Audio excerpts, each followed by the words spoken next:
movies, man. And I want to go from your perspective. All right. Let's Ready? get started, man. Let's do it. Yeah, it's getting late. You're tired. You got to work. As we will see, hello, everybody. Welcome to Side by Side. I'm your host, CJ Robles, with our other host, Ben Garrett. How you doing, Ben? And I'm doing great. I gotta say that shirt of yours is awesome. Show it off. Yes. Dude, look at that. Star Wars shirts. I can't see the. Okay, so I see Chewbacca. I see So, R2. Who's the one at the bottom? I can't see the Han mic. Solo. Oh, yeah, of course. Yeah. Yes. You know what? Clerks 2 is on Roku TV, and I mean I own it, but when it's on the streaming, it's so much easier. What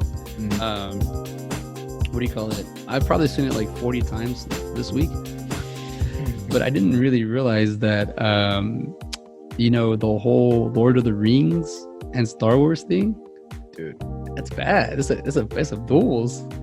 that's one of my favorite parts of that movie, honestly. Funny enough, man, I was actually re-listening to our podcast about Clerks the other day, and it had some pretty good points, I thought. You know what's crazy about? Oh, sorry, keep going. Sorry to interrupt. Like I said, I was just gonna say I actually enjoyed it. It's kind of weird hearing your own voice, but hey, You get used to it, I guess, huh? Yeah. The thing about it is, it's crazy how I didn't know a lot about the movie, about the we're really like but now I know so much. I'm like I want to do another one because I feel like I didn't do it any justice, and we can revisit it. we could do it. Yeah, go back side by side. You know what? Lance, the way we got to this episode. Today we are doing the one, the only, the ageless wonder, Mr. Keanu Reeves. Everybody, we're doing two Keanu Reeves movies. We're doing Johnny Mnemonic and John Wick.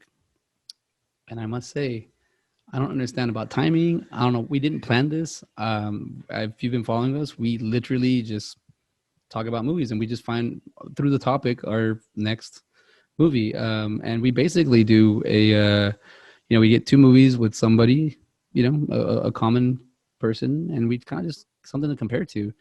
And I must say, Johnny Mnemonic is pretty much going on right now. Yeah, oddly enough, man, Internet 2021 is like the second thing you see after you get the breakdown of like what's actually going on in the world at this moment, kind of thing. And man, it was a crazy movie. It I mean, to say the least, it had some twists and turns that you weren't expecting. And it was kind of refreshing because in my mind, like, I won't spoil it just yet, but in my mind I thought I knew who Jones was.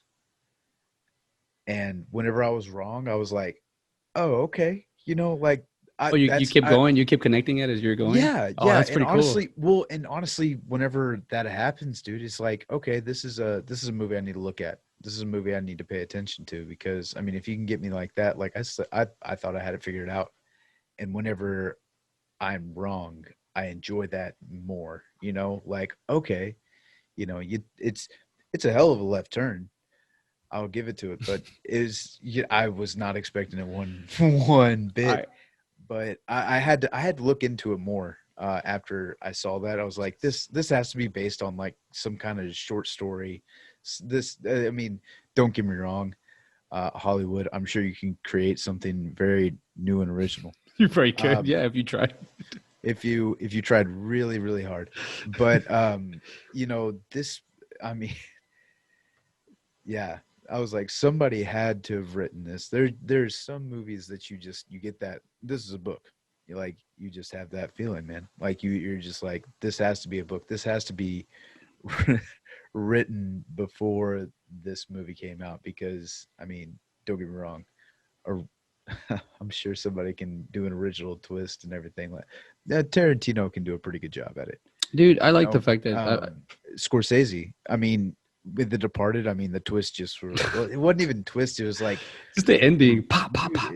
pop, Very pop. John Wickish. Yes, dude. And that's even John Wick, man. Like it's the whole buildup of the movie, man. It's all satisfied in one instant, you know. Um, so yeah, both these movies are so good, dude. And Johnny Mnemonic, like I said, that was my first time watching it, so I I went into it with fresh eyes. Unfortunately, those eyes closed the first time that I watched it, and It has I had to pick it up the next day and kind of refresh on what was going on. And yeah, man, it was an interesting, very interesting movie, dude. And it was like I was watching it and I heard iPhones, and I was just like, uh, yeah. It Did you was hear it? like when They said in they there. they said iPhones, but he also has that device that goes over his face that I'm sure because on the like subtitles they spelled it iPhones, like Yeah, iPhones that we have now, but I feel like it was or EYE yeah, and they phones. just took the eye in there. Yeah, You, and like I said, it must have been a recent subtitle deal because dude, it's so my ex coworker, Kyle Thornton, and I both agree that there's no such thing as prediction. They're just copying. People are yeah, like, "Did you see how they predicted that? They didn't predict it. I mean, some things like the Simpson thing is kind of weird because that's like almost shot for shot, and it's like, but that the car animated was first, yeah. but like these, But I mean, dude, he owns numerous hotels with escalators. I mean, I feel like he's probably gone down those escalators before, and somebody's been snapping shots of him. yeah, you You could, yeah, know, exactly. That's the main one. But it's like, yeah, you're right. It's like because angle, and then and also too, I haven't really seen that episode of Simpsons. I don't know if somebody can, everyone can mimic everything nowadays. So, yeah, but dude, these movies, you're gonna what we've been doing and what I'm gathering, in fact, especially I wanted to bring that up about the book. You're right about that book. I'm happy you touched on that subject because I'm starting to tell the difference between a movie that's just a screenplay and what's a book. When you have a movie that's a book, there's so many little details, like everything, because there's so much detail in a book. But in the movie, they don't talk about it, but you see little things, and you're like, oh, look at that. How did they come up with that? Because it's told in the book, yeah. and it's easier to kind of bring to life. And even our A Scanner Darkly last week, I mean, that was based off a book as well. You know, so and that was a crazy ride. It was a fun ride. It's one I watched it numerous times. Um, I own it now.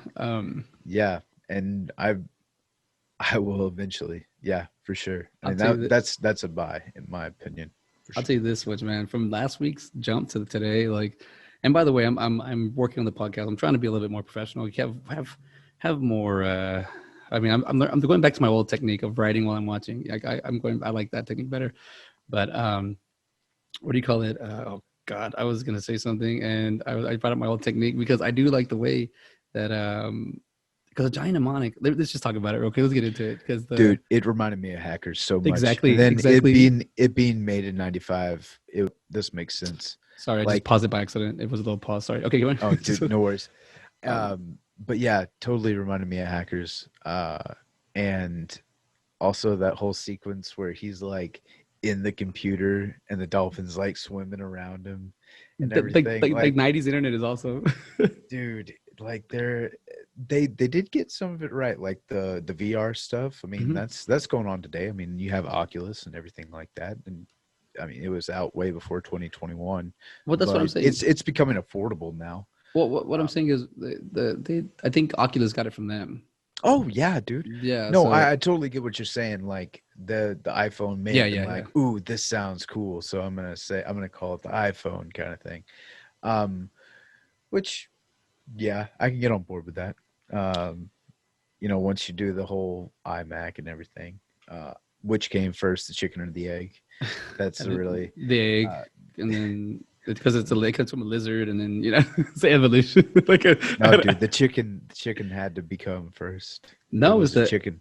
it's the egg because No, you have to it's the scramble it. chicken. You have to scramble it, and then you have to frig it. You Put gotta fry the chicken. The hollandaise sauce on it, and then Don't forget your slice of ham. Oh god. An English muffin. So since we did do Richard Linklater last year, which led us to Scanner Darkly, which is a Keanu Reeves movie, I figured something out. We did something, and I think it's I'm gonna start kind of trying to make this a thing. We did a triple Keanu. Oh, I think there's maybe we should do like what's the one for five? Quintuple Keanu if we can. Oh, dude, Bring it on, buddy. dude, would I'm you? telling you, let's do John Wick 2 and 3 next week. No, I'm all about it. what I'm saying is the triple Keanu is when you watch three Keanu movies in a row: Scanner Darkly, Johnny Mnemonic, John Wick, and you just feel better about yourself. So now you Oh, can do this. You can do this with John Wick. You can watch one, two, three, John Wick. You can watch Matrix one, two, and three. You can with him. You could also watch Bill and Ted one, two, and three. I didn't even. I'm actually just thinking about this as I'm going. There's like, and then I was actually gonna think like Point Break, and then you could watch Dracula, and then if you watch his like early, mid '90s stuff, it's like a triple Keanu. You just it's a weird thing because uh, let's see, we should let's see. just jump We could in. do Lake House. That's the one I was trying to remember. Something's got to give, and what's Speed? That's a Speed. romantic Oh, yeah. movie. But they need to make Speed 3, and he needs to be in it. Ooh. What do you call it? So we're doing Johnny Mnemonic, 1995, rated R, 136 minutes, action drama sci-fi, 26th of May 1995. A data carrier, literally carrying a data package inside his head, must deliver it before he dies from the burden or excuse me. Oh, I'm sorry, is killed by the yakuza. Directed by Robert Alongo. Writers William Gibson. Screenplay William Gibson. Short story. Um, So tell me why, whenever I first started watching this movie, it felt a lot like Big Trouble in Little China. Like, because it kind of has that abstract version of it that it doesn't have that cartoon version, but yeah, like Goofy, it has that like element of what the hell. Like in Big Trouble in Little China, it's a regular movie, but you see what you're going up against. You're like, what? This movie, I guess, has it. I guess the environment, the ambiance of this movie, it really. I mean, it. I don't. I want to know when we get to that budget and all that. There's something about this movie. Why didn't it come out? Why did I feel like Hackers wasn't very talked about a lot, and this one wasn't. And I I found out how you got introduced to this movie. I'm about to show you how I got introduced to this movie. There's a reason why I have a lot of notes on this. It's not really a lot of notes, but did you ever remember pay per view? yes, dude. Like So that's like I said, that was a weekend, quite possibly almost every other weekend. We ordered pay-per-view. So if you're big on a pay per view, there's this other one that no one really knows about. It's called Action Pay Per View. Do you remember that one? No. See, that's where the legal black box. I need to do a whole story on about that. My father hasn't really done a lot for me today. He did, so I'll give him credit. But one thing he did do for me is he gave me this little black box attached to my TV that it's called the scanner or something like that. But and Hmm. it had ultimate it had unlimited TV. Like it had pay per view, which were like the top dollar movies, and then you had action pay per view, which I think was more low brow, low budget movies. Either way, Cowboys Way was on both action pay per view and pay per view. The Kiefer Sutherland and Woody Harrelson were the Cowboys in New York. Oh yeah, That yeah. movie was. Well, I remember one time because it was channel 99, 98 was action pay per view, and pay per view was 99. And I remember being like, oh, Cowboys Way. I've already seen it 30 times. It's on pay per view. And then see it's on action pay per view. Oh, Cowboys Way on the same spot, the same time. Like this was the same movie. And then I was like, all right, we'll see what's next. And then a good old Johnny Mnemonic came out on Action Pay Per View, and we must have seen this movie so many times. My cousin and I, my brother and I saw a lot too. And the reason we saw this movie so much was because the Johnny Mnemonic quotes. There's so many quotes. As soon as I think it was like 10, 15 minutes in, I was like, oh wait, these quotes.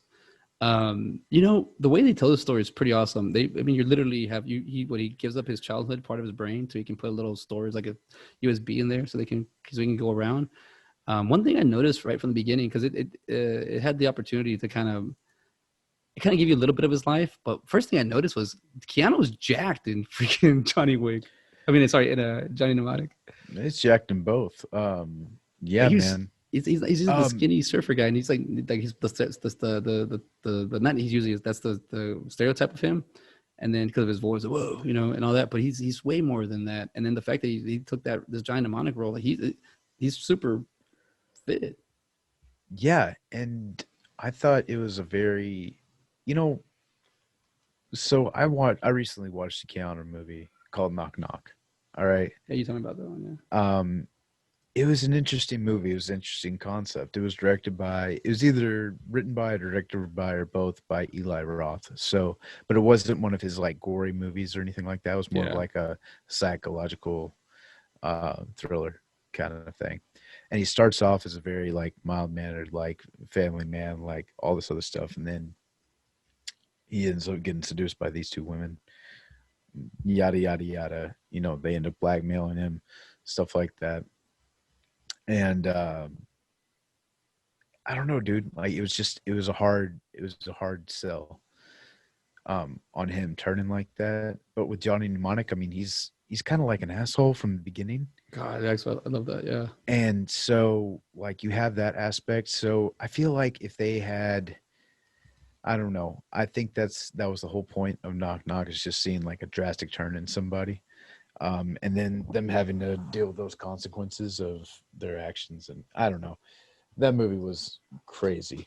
Sorry, give me 1 second. I think it's one of those. I didn't. I think it was too real to me that I kind of lost it a little bit. Yeah, but Johnny Mnemonic, dude, it was just like at the end when he just like blows up, because he's pretty calm like throughout the whole movie. Like he's aggressive and he says like shitty things and goofy things like hello.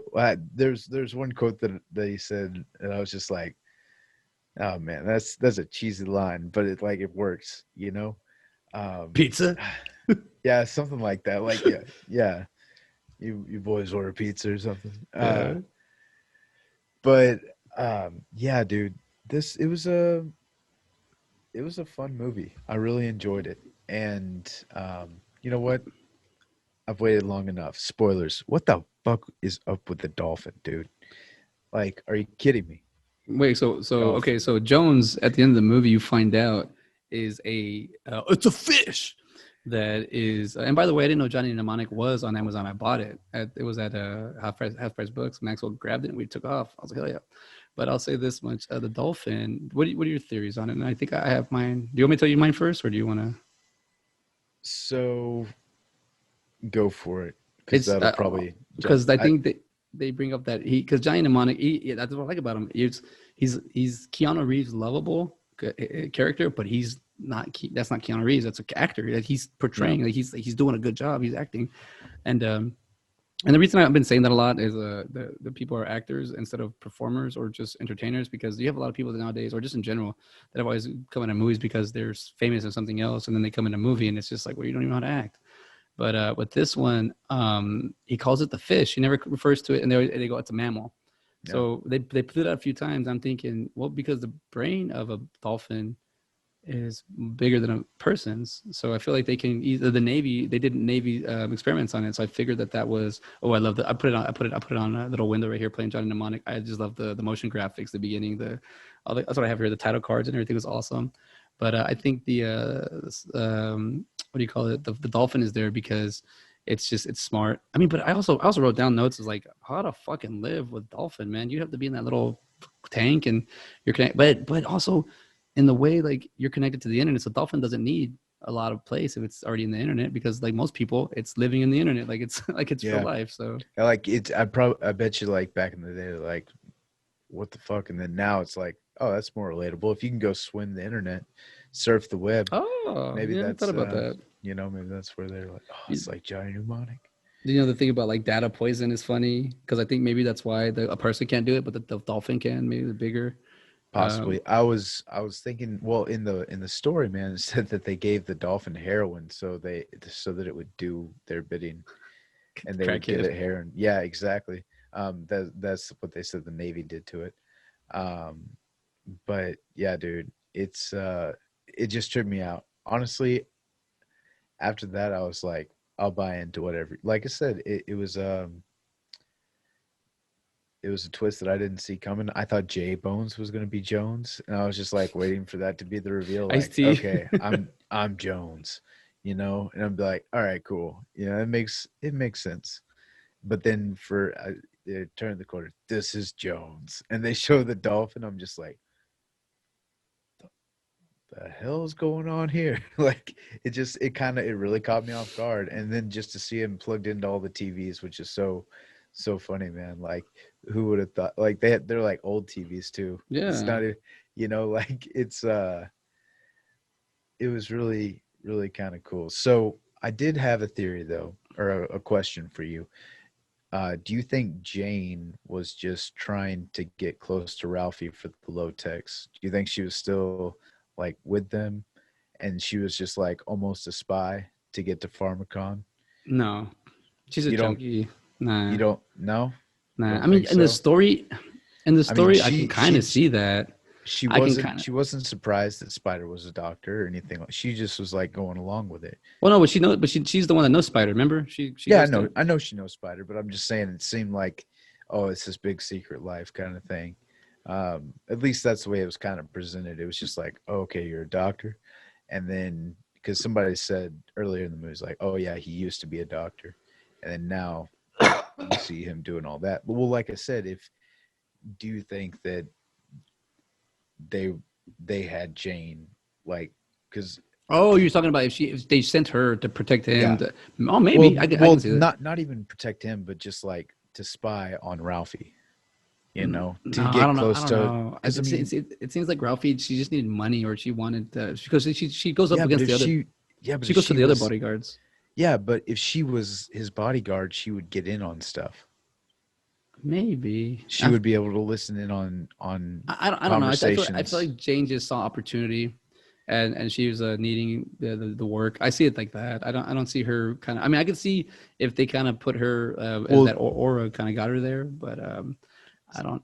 see, I don't. because I think because she said that she grew up with the low techs. I mean, obviously she's gotten implants. That's what you're getting at. You think she's just trying to get more implants? No, no, And no, no, be no. I'm saying that she's just a bodyguard. That's all. I mean, that's her. My thing is she's a junkie, and that she's looking for work, and that she Mhm. couldn't get work because she's a junkie. He does like stick your hand out.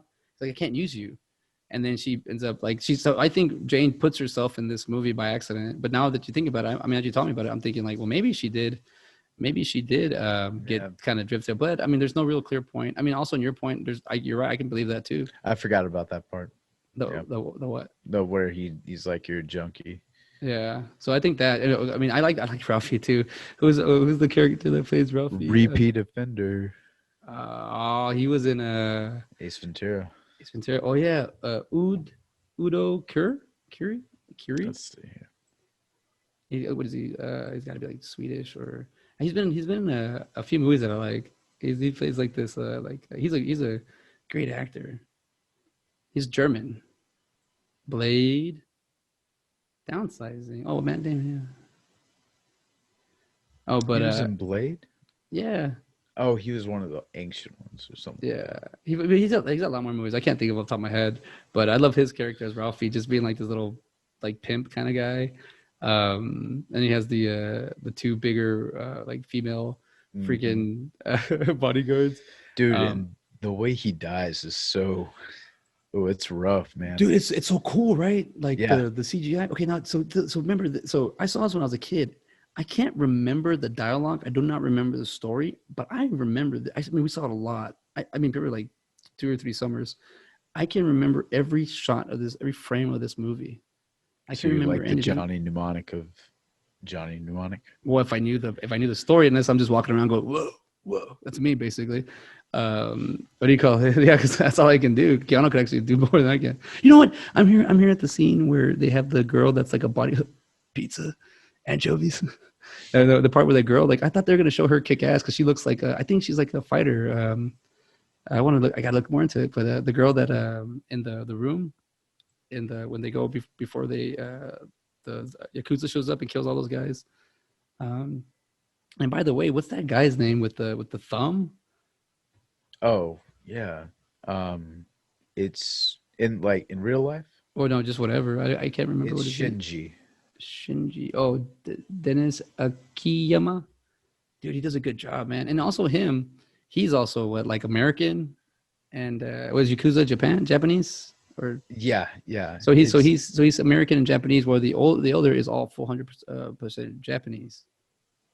So that's why he tells them he kind of gives them shit for that. And I'm like, oh, I feel you. I feel this. but um, what was I going to say? I actually have it right here in my notes. One of the fourth line, hackers, and then I have Ice T next to it. But Yeah.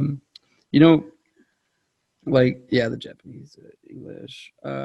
That guy, Shinji, dude, he's a good villain. Like it kind of feels like he's like I remember him being have a bigger part in this, but he's really just has a small part, but he's like a big push behind this. He just Um, keeps the story moving. yeah, he does, and I mean the story it's just kind of they kind of just go from one point to one point like A to B, but there's a lot of bullshit in between all that.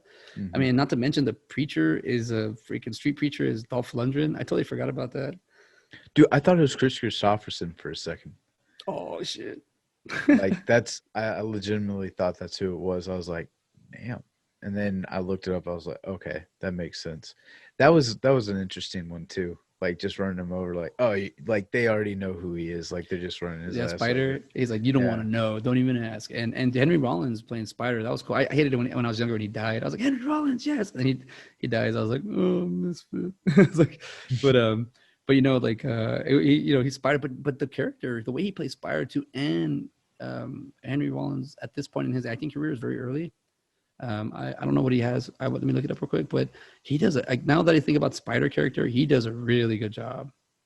He does a really good job as Spider-Man, and the way he delivers his lines, the way he He like does a he spider. You said Spider-Man, sorry. the I just Spider-Man. wanted to make sure there wasn't any confusion. Oh no, man! There's a comma there, brother. Um, so it's one, two, three, four. Oh yeah, he was in the Chase. Do you remember that movie, Charlie Sheen movie? No. Christina Swanson. It's a silly movie. Wayne Knight, Henry Rollins. It's got Flea and Anthony Kiedis, and it's got I mean for cameos, but he was in he kind of started so he's like his fifth movie, yeah, and then he was in Heat and Lost Highway. Like he's like he started getting some stuff, but he yeah, he does a good job. He was also in one of the Wrong Turn movies or U Turn, Interesting. yeah, or Yeah, he was Wrong in Turn. Jackass. Let's see here. That's cool. Small Soldiers. Oh wait, never mind. Sorry, that was his soundtrack. Uh, Jeez. I mean, this movie. As I'm looking at the characters on the IMDb, there's not a whole lot, but you get enough, man. You get enough. I mean, it's basically Keanu Reeves just like going through this thing as Johnny Mnemonic, man, and he does it, man. I'm watching it. I love how he brings this energy. One thing I caught from both movies is Keanu has a crazy face, like he'll put in there, Mm-hmm. and in John Wick, real noticeable. But in Giant Mnemonic, it's when Shinji he pulled they're fighting the last battle, and Johnny goes he just goes like that, and it pisses him off to kind of like distract him. But I was like, dude, he's got that crazy face from. And then I saw John Wick. I was like, there it is. He does like a because in both movies he kind of has a monologue, man. He also says, "I missed this, I missed that, I missed $10,000 hookers a night." Like he's Yeah. honest, but in both movies, John Wick, he kind of has a monologue too. In other movies, I start thinking about there's a part where he kind of goes off. Keanu, he talks not as much in John Wick, but in this one, he talks a lot more. Yeah. Um, That was always like not a running joke, but like movies where Keanu doesn't have to talk a lot are normally his best. oh, Like is that's what it is? there's somebody I can't remember where I heard that, but I heard somebody say that. I was like, John Wick is a very good movie, but I Keanu can talk all he wants, man. He's a great actor. I mean, you can't deny that. I mean, just because you've only seen Matrix and John Wick, that doesn't mean that he doesn't have range, dude. Like is it was in I mean, Bill and Ted is fantastic. It's a totally different type of movie, and that's what makes it great is that he can do a movie like that. He can do a movie like Speed. He can grow up. He can figure out, how to be more serious. And Johnny Mnemonic shows that too. I mean, like I said, I totally bought into the fact that he was an asshole. It's almost like you don't really like because every time he gets help or something like that, and then one little thing goes wrong, he just loses his shit.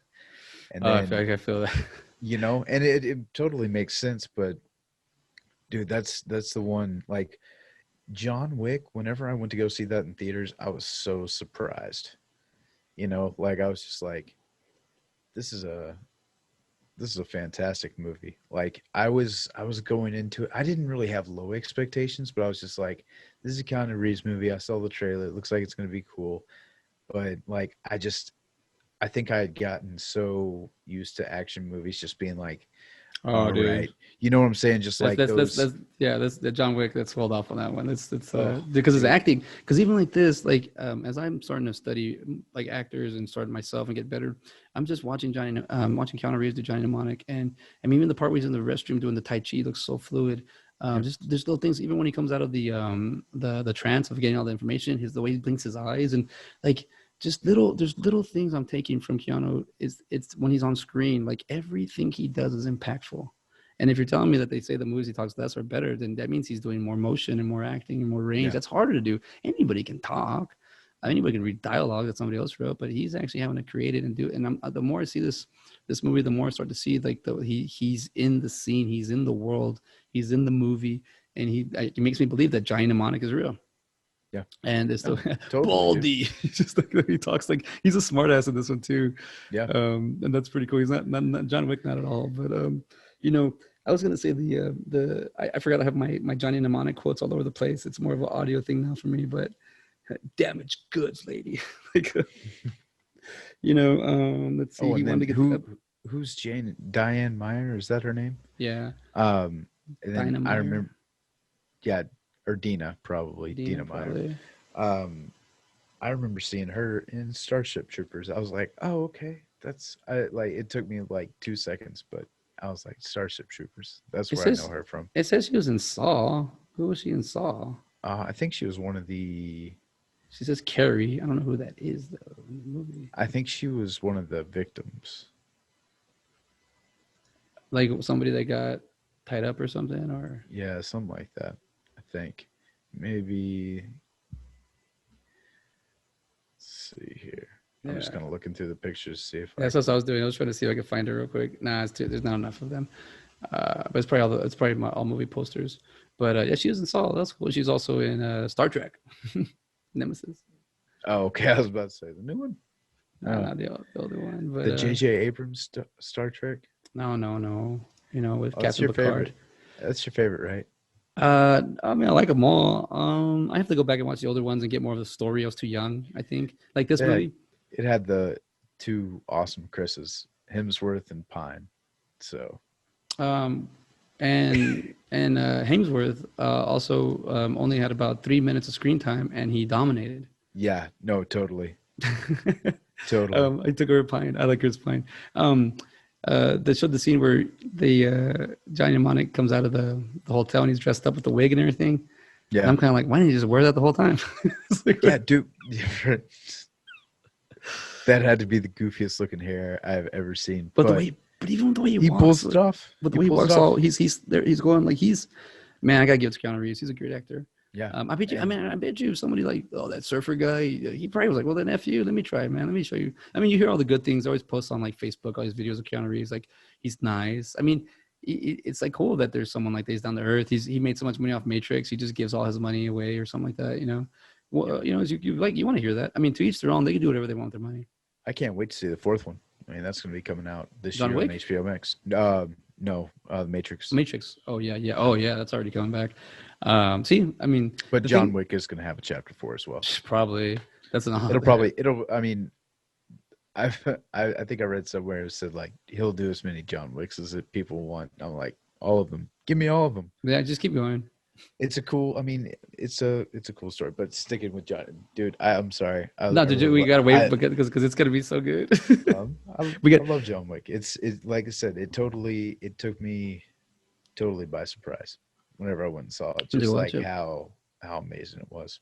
Even Yeah. like here when we started off in the very first scenes, they show they're in what I guess they're in Japan right now, or where I don't know where Johnny Mnemonic is located. Beijing is what it says. Beijing. China. Yeah. I mean, they had the mask, but they've had masks forever. Now we're in the United States; it's new to us. Yeah. But Isn't that funny? yeah, I'm Isn't like, that funny? yeah, it's new to us. But I mean, Like, even oh no, everybody's like, maybe Johnny Mnemonic predicted the future, man. now we're in the Johnny No, Mnemonic world. yeah, right. Where's J Uh, Bone? yeah, um, but even like We're in Johnny. Like that's. It didn't say what time in 2021, so maybe we will have something like that. Like, oh well, think no, the about it. computers are killing us. Oh god, no, my porn is not working. Um, the mall threw me off. The homeless people inside the mall, and now malls are like obsolete a little bit. They're, outdoor malls are doing better, but I mean, I think malls would be cool. Like businesses now, like you can kind of, a whole building that's kind of, but malls are huge. Some of them. Yep. I'm right now. I'm at the. I'm down on the border, so I'm not at home, but I'm on my other home, and there's a mall here, and it's a good size, but it's kind of small. But I mean, I'm happy I had the mall, dude. We didn't have a mall. If you didn't have a mall growing up, like it was kind of, I don't know, back then I like mall rats, and you can feel it in the movie, but in real life, like I don't know, just having an arcade, the Camelot, the music store, the Walden Books. It's kind of cool having it there. And when you see Johnny and Monica and I see all those homeless people in there, I was like, damn, that's storage. Yeah. That's yeah. What do you think about the images, the three little images? What do you think about? I always like the little animated one, the cartoon looking one. Yeah. Honestly, that's the one you see the most of, I feel like. So that's the one that sticks out the most. What were the other two? Oh, at the end, it shows the lady's face, or the aura, whatever. I forgot her name. The one that's like coming to premonition to everybody. Oh, okay. That Lord Zordon from Power Rangers kind of face. And then the other image was a I because didn't the realize image, that was her. I didn't realize that was her. yeah, the last image Honestly. it shows it for one, but I think it's like it's not the original images. The Hmm. original images were something else. I could actually I'm on the movie. I could just look at it real quick. I remember the original images were But like yeah, the that little Captain Space dude is definitely one that sticks out. yeah, you could just look in your head. Yeah. I mean, so Ralphie's the guy that gets the contract. I mean, this is both of these movies have that contract kind of like you put Hmm. Keanu Reeves as a contractor, he's gonna do good. Oh Um, yeah. but even he's going to Ralphie to get understand what's going on because he can only put like so much memory in his head. Now he has 320 gigabytes. I think I wrote it down somewhere here. He can only carry 80 160. 80 gigabytes, and he has 320. So his brain, that's that data poisoning. Well, he did that doubler. So he had capacity for 160, but it was double that. So it was 320. Because like right Ah, because whenever he was in the elevator, yeah, yeah, he that's was right. he was So what's he doing in the elevator? He was removing memory. that would be well, it said a doubler, so maybe it like expanded the implant or something like that. Dude, that would be kind of weird, right? If you could only, like, we had a USB here and you It could only yeah, memorize what, like, if right now what we're doing, I can only memorize this because it's recording, and then I have to use the USB to kind of remember. That'd be kind of weird. Like, just getting rid of your part of your head. But even in this future, like, it's so common because Johnny Mnemonic doesn't look like he has like any like scars or anything. So imagine the first beta testing of this shit. Like, just we put a CD dude. player. Elon Musk is about to start doing that, dude. What's he gonna Neuralink, start doing? Neuralink. It's to like you How are we gonna do you this? implant it in the How? head.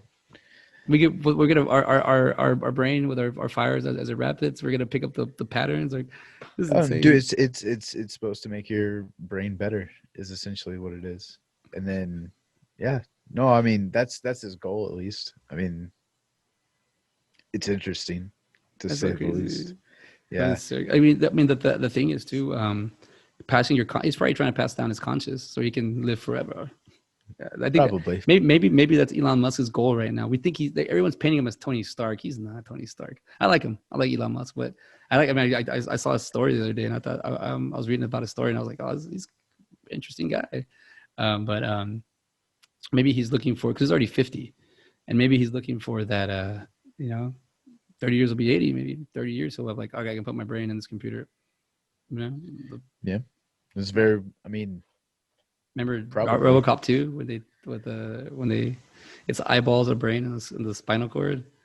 Oof, That was like, dude. and you put that in the robot and you could control. Like, it's kind of weird. I don't know. It's like, how are we gonna get something inorganic work with organism? That's the thing. That's why I'm making fun of. Like, how are you gonna get? Street preacher. That's what you got. I actually got a name for a movie from that, Street Creature. I like that. Ooh, I thought that's what it said, but I read that subtitle. I was like, oh, it's Preacher. But then it dude. made sense. I thought it was a very interesting name, and then just like bow down in the presence of the Lord. Like, dude, he's just like he's all in it, and I gotta give it to him. He did a really good job He too. did Like, it crazy. was yeah, like being crazy and like having those eyes, just like like he was. Yeah, it was a very good performance. There were a lot of good performances in this movie. The Like I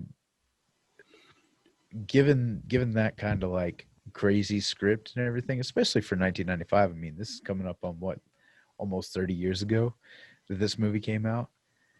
And, given that kind of script and that kind of story, I mean, that's got to trip you out, man, for sure. And I think these the people that they had, the actors, really did a fantastic job.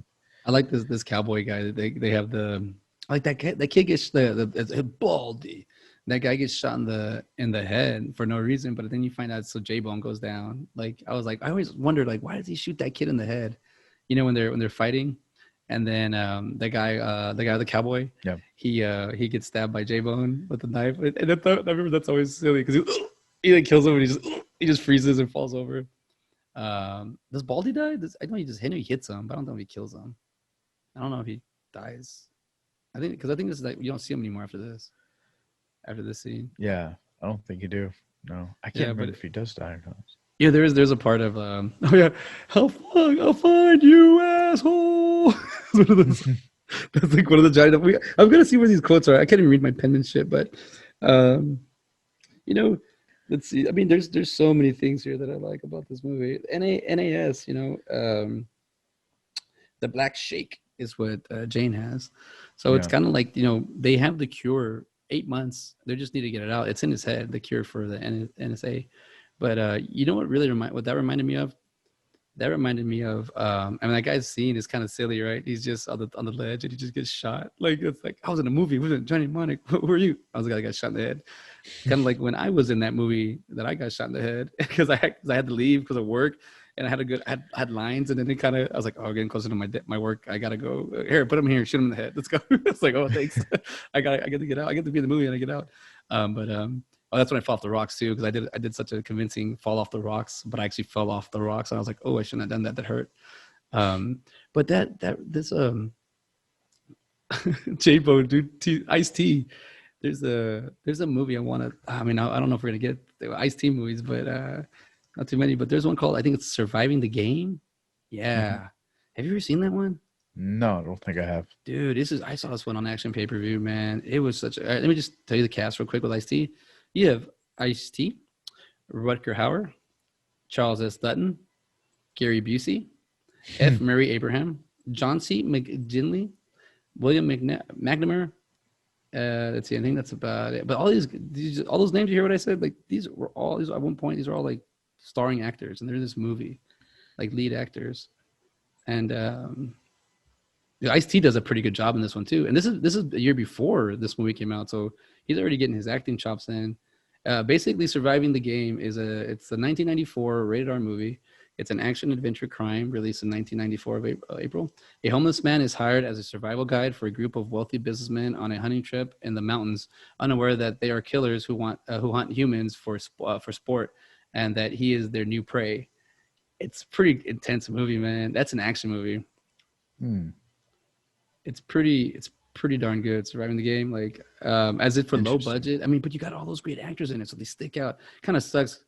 Spoiler, I don't know, spoiler alert, but Gary Busey's the first guy to die. And he's like the most lovable in the movie. Like, I mean, like he's crazy, but you like his performance, but he dies right away. And you're like, oh man, like the guy, and then but So it's the most dangerous game is essentially the movie, yeah, kind of.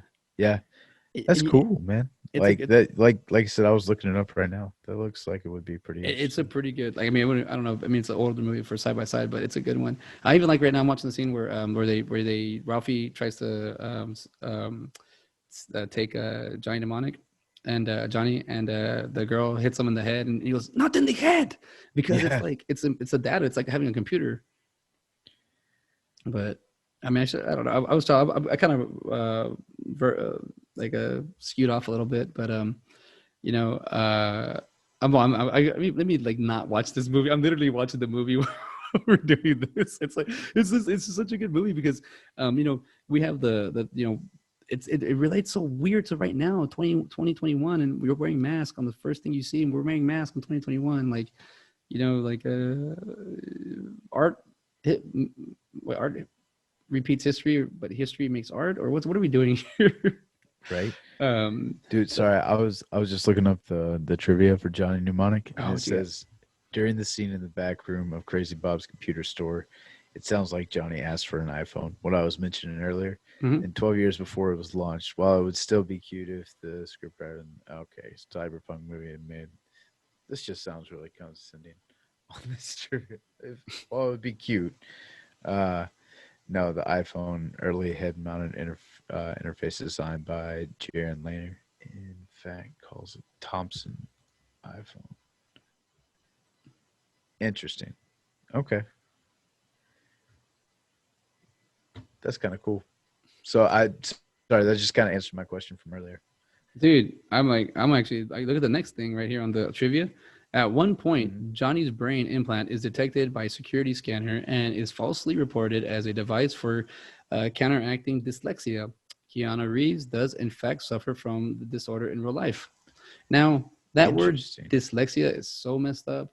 How the hell can somebody that can't, like, has trouble reading spell that goddamn word? Because I can't spell it. Dyslexia. Really? Is that what you want to do? You want to make fun of dyslexic people by giving them a hard word to spell? I know. I've always felt that way too. You felt okay, And I, good, thank you. I'm the yeah, first. no, no, no, you're not alone there.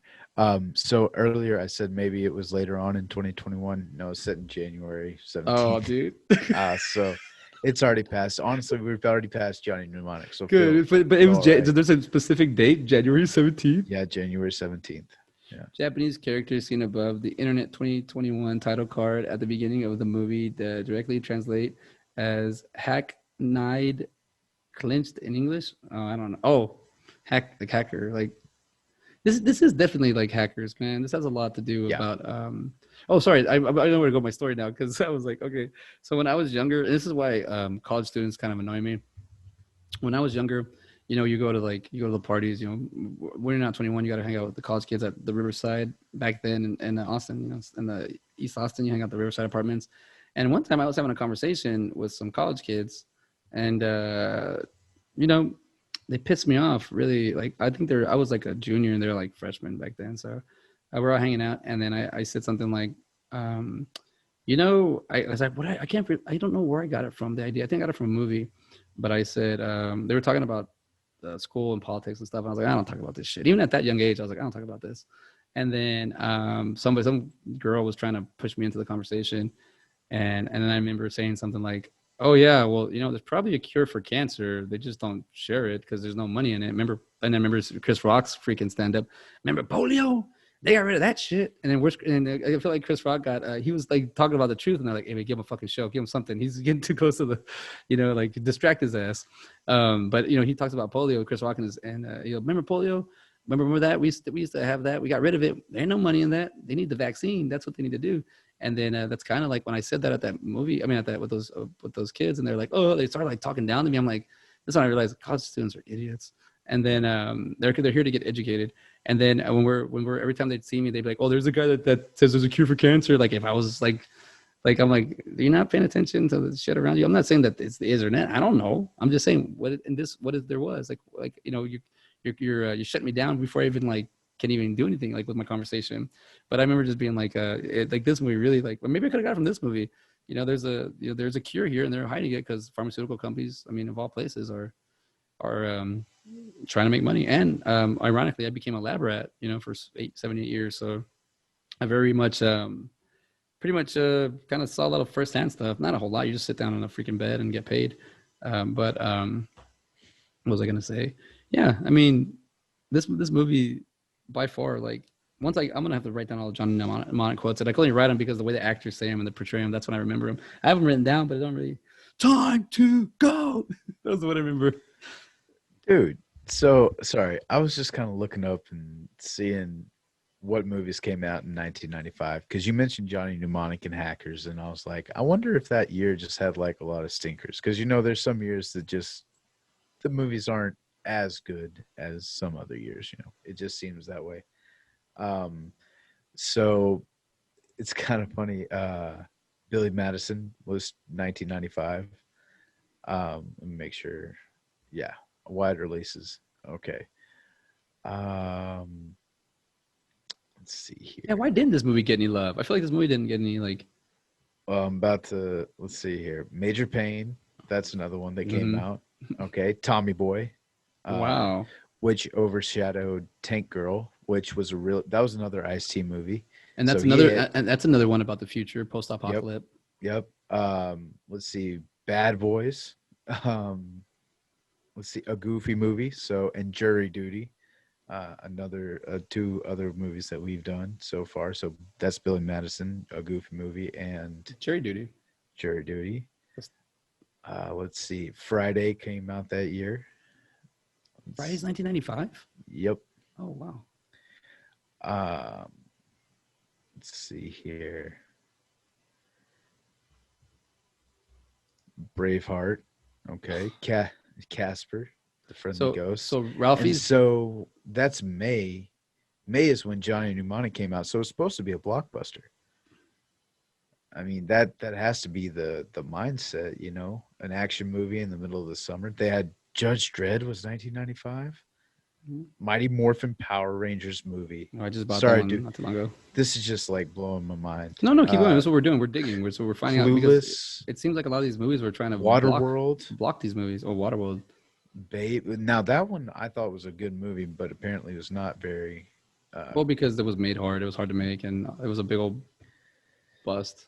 And the Yeah, fact that it didn't come out when it's supposed to come out. Tropic Thunder. That's probably what that was based off of. Let's see, Dangerous Minds. Yeah, dude. There's all these movies that Mortal are just, Kombat. that are kind of distracting. Yeah, these are a lot of like Yeah. entertaining ones, and then you have Desperado. Okay. Let's see. That's interesting. National Lampoon's Senior Trip. I don't know if I've seen that one. Hackers. That's Actually, September. Okay. So that's another side by side movie that we've done. Seven. Empire Records. Let's see. The Usual Suspects. Canadian Bacon. I don't know why that sounds familiar. The Big Green. Dead Presidents. Assassins. Let's see. Scarlet Letter. Mallrats was 95. yeah, 95. All right, but you're trying to say that these are what are you trying to connect here? That they're all that they kind of overshadowed. Yeah, it seems like Ace Ventura when nature calls. At first, I was just like, man, there's been a lot of side by side movies. We have Casino, Toy Story. So Toy Story, I feel like took 1995. That was probably like the biggest thing that came out. You know what I'm saying? Like What as number was far this? as What number is Johnny Mnemonic in the list? it was. Oh, it's not a list. It's going by the month. That's I'm going Okay. by release date. So it was right in the middle of it. Jumanji was in December. Damn. It's just a lot of, Waiting to Exhale. A lot of movies that, wow, I did not realize that a lot of these came out in 1995. Father of the Bride Part 2. I'm sure a lot of people were ready to watch that. Oh yeah, Golly, I did. sorry.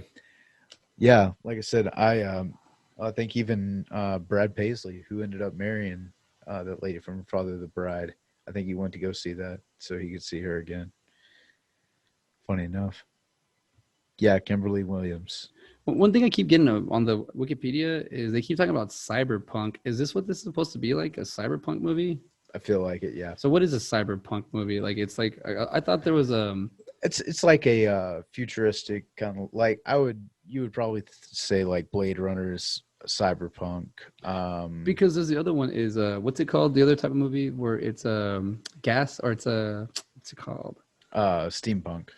Steampunk? Is that yeah, steampunk. So That's a little different. So that's So- like that's I think I know what that is. That's that's more like it's like the stylized like cyberpunk is more of I think it makes sense right there. Cyberpunk would be digital. okay, so steampunk, yeah, is steampunk more is gonna. It looks like it's old timey, but it's modern a little like bit. like dystopian, yeah, like old timey dystopian. So like if you went to the future and then had to regress, kind of thing, is kind of what I think of like steampunk, and then where cyberpunk is more of like hackers, like that. Well, I think Like you said, like the digital, like digital. coming So at you. cyberpunk is yeah. digital. So this is basically. But So I feel like cyberpunk really just was for the 90s. I think once you got out of the 90s, you didn't have cyberpunk anymore. No, that's what I'm saying is they're bringing that's the whole thing right now is what Keanu Reeves do. Cyberpunk. They brought it back. Yeah. So I was trying to get steampunk because I 2077. think Tank Girl will be more steampunk, right? Yeah. So Yeah, yeah, yeah. I feel like because I Um, feel like the cyber would mean like you need more of the technology to give you the where steampunk is more of just like you said dystopian. I think like a post apocalypse. like an Yeah, antique kind of feel yeah, to it, trying rather trying to. than looking edgy. That's where you kind of go with cyberpunk. But even this movie is like this is not a low budget movie, man. This is what I'm reading right now too. You know what they put into it. Like, Hmm. there's a lot of great shots. There's a lot of great little scenes. I mean, when you said Braveheart, and I was like, I remember when I watched that movie, I was like, what the hell? Like, they were all Ralphie's death in there. Like, they were all like we saw the guy's lose his leg. I was like, what? Um, like he guys cuts it off with a battle axe. It says here. That's what I thought about whenever I saw the Patriot and that guy gets his head taken off by Well, even the guy gets his head taken off here. That dude, the guy, I'm gonna drive a bug on Spider Man. Like that guy, yep. I like that because even in that part, that kind of shows you like guys that are they're at work. I mean, I think at '94 was Quentin Tarantino's Pulp Fiction, so they already had that established. But this movie came out right under it, so I'm pretty sure they were making it while that one came out already. So I don't think they like took for maybe parallel thinking or inspired. But I do like that whole like that guy's like. Yeah, he's talking about his girlfriend. He's like trying to bang her or something, and then he ends up dying. But he ends up killing somebody. And even the girl, the lady with the rocket launcher shooting the tower, J Bone gets her right in the mouth, like Yeah, from dude. way up there. But you have to imagine he has to be pretty skilled with that thing, Well, you it's know. also when those people the yakuza they get in there and they have guns, but this guy has they have arrows. But that's what I was saying that guy gets his head cut off with the thumb. He puts Hmm. like that was just that man that would suck. That You was just a hear cool effect too. Like yeah they cut it even perfect. yeah, they really did. I mean, it totally looked like a fake head. I'm not gonna lie. Yeah, no, but I'm saying the angle where you cave, it just kind of naturally Yeah, flows. You kind of gotta give it, but it's so quick, you gotta give into it, and then it's pretty cool. I mean, you're right. The dude they have like VR equipment, and they're like on the and trying to hack, and he's trying to pull things together. the hand scene looked cool whenever he was like in the computer, and the first time that he put like the iPhones on and was going through the internet, that was very cool looking. Now the second time around, whenever he's like in the computer and he's like a stick, like a Slim Jim man, is kind of what he looks like. That was, yeah, that was a little goofy, but Oh hey, yeah, I just went with it. his head. Yeah. I'll tell you this: I was waiting for Dennis to come out for Jurassic Park, going, "No, no, no, you didn't say the magic word, no, no, no." I mean, I definitely got four pages, one, two, 3 pages of this movie. And I mean, my notes are just like little things here I'm picking up. And what I liked the video telephone booth. I think we should have some of those. That'd be Yeah. cool. I like like call someone on an iPhone but they charge like $800 to use it. But even like so, here's the reception on Wikipedia. And I remember we always got to take this with a grain of salt. But even he says it here. Well, okay. So I'm gonna skip the first part because it has the Rotten Tomato score and I want to wait. But it says it was a negative response. Critical response was negative. The website consensus reads as narratively misguided as it is woefully miscast. Giant Mnemonic brings the '90s cyberpunk thriller to inane new woes. Lows. Oh, are they doing the freaking Keanu Reeves whoa? Because it says Whoa. woes and then dash dash er. Damn. They're just talking shit, man. The film was a financially disappointment in the USA, grossing 19 million, and a domestic American market against it 26 million budget. It was released in the United States, grossing 6 million. I, mean, I don't want to get too much into it, but it went up against A Walk in the Clouds, but lost to Pauly Shore's Jury Duty. The film was filed under Founders Award. What were they thinking and why? Dude, who the man? This is what I'm learning about side by side. You cannot watch a movie one time and give one review and be like, "That's the review. That's the movie. It sucks." No, this is no way, man. Like this is like, dude, we're in the future right now talking about this movie in the past, and it's about going on right now. Like that's so weird, you know. And it's not like we were like, we need to watch Johnny Mnemonic because I remember it's in 2021. No, it's again, let's watch Keanu Reeves movie, and then sorry, and then we're watching it, and it's like, oh, this is like on point. Like, well, how did this happen? I mean, um, the what else was I gonna say? I mean, I just like a lot of this. They have like I guess like cyberpunk is it's not all digital and it's not all analog. It's like kind of because they still have the phone with the the red phone he uses that he takes out of the video store or whatever, the Radio Shack thing. So Did you what is know they had a Johnny Mnemonic video game? I did, but I didn't remember it till right now. What does it say? It was just saying that it was received polarizing reviews from video game critics after its release. Folded into. Okay, so I guess Sony Imagine Soft, like it says, folded into Sony Computer Entertainment of America. Go closed down, having only made one game. I think this was the only game that they had. Let's see, developers propaganda code. So that's what it was. They closed down after this game. Wow. I mean, it does that. I mean, Kurt Jesus. Schilling had an issue like that. He put all his money into a video game company and it crashed. So it happens a lot. The it says Sherry Miller is Takahashi Security. So that's the face. That's the go Johnny go. That's the person that does that. Sherry Miller, and it says she's a security. So I guess she's the conscious of the pharmaco or whatnot. What's it? It's sort of seemed like it, but then I could have swore she was like, "Don't give up the codes, dude." And then at like the end, it was like, "Give up the codes," kind of thing. No, I thought she was helping out. I thought she's guiding him through the whole story. She's guiding him, like helping him get to that point to get to Jones. I don't think she ever gets in the way. Oh, he froze. Don't tell me. Bring you back. I'm like, I can't do this. Can you hear me? There you go. He's back. Okay. Talking about Johnny Mnemonic too much, and they start to shut you down. Uh, When you freeze, I freeze, right? just like that. When I freeze, you freeze, just like that. When I freeze, you freeze, just like that. Let's see. You got any other notes over there? No, nothing. I mean, I just want to talk about just talking about my notes are basically for me at this point because they're just Johnny Mnemonic quotes. Well, no, dude, I like it because it's jogging my memory. It's like I'm getting flashes or something. I mean, You know. let's talk about the budget real quick. This movie was 26 million on Wikipedia, and this is box office is 52.4 million, but then it has it right next to it worldwide. So I'm assuming that's for the Asian market is where they got the majority of their I would assume so. overseas, international. Oh. The hand puppet, the way he talks, it's a different person, but it's an Oh, yeah. avatar. That's crazy, dude. That's like you can start doing that, start talking with your hand and just a face. How did you get this number? And it's just like, but I just don't go. I don't know. If he's just doing this, how does he know to do the expressions? But hey, it's the future. You can do whatever you want in the Yeah. future. But I'm telling you now, everybody, the future is now. Right now is the future. Because whatever you do today is going to affect tomorrow. Wait, right now? Well, You now mean it's the past. Well, that's the past. Wait. But as you're saying that word, we're in the present. But the we future could do like we could do little space balls right now. When? Now. Not then? No, back then. Then no, it's happening right now because he's got a Mexican Coke.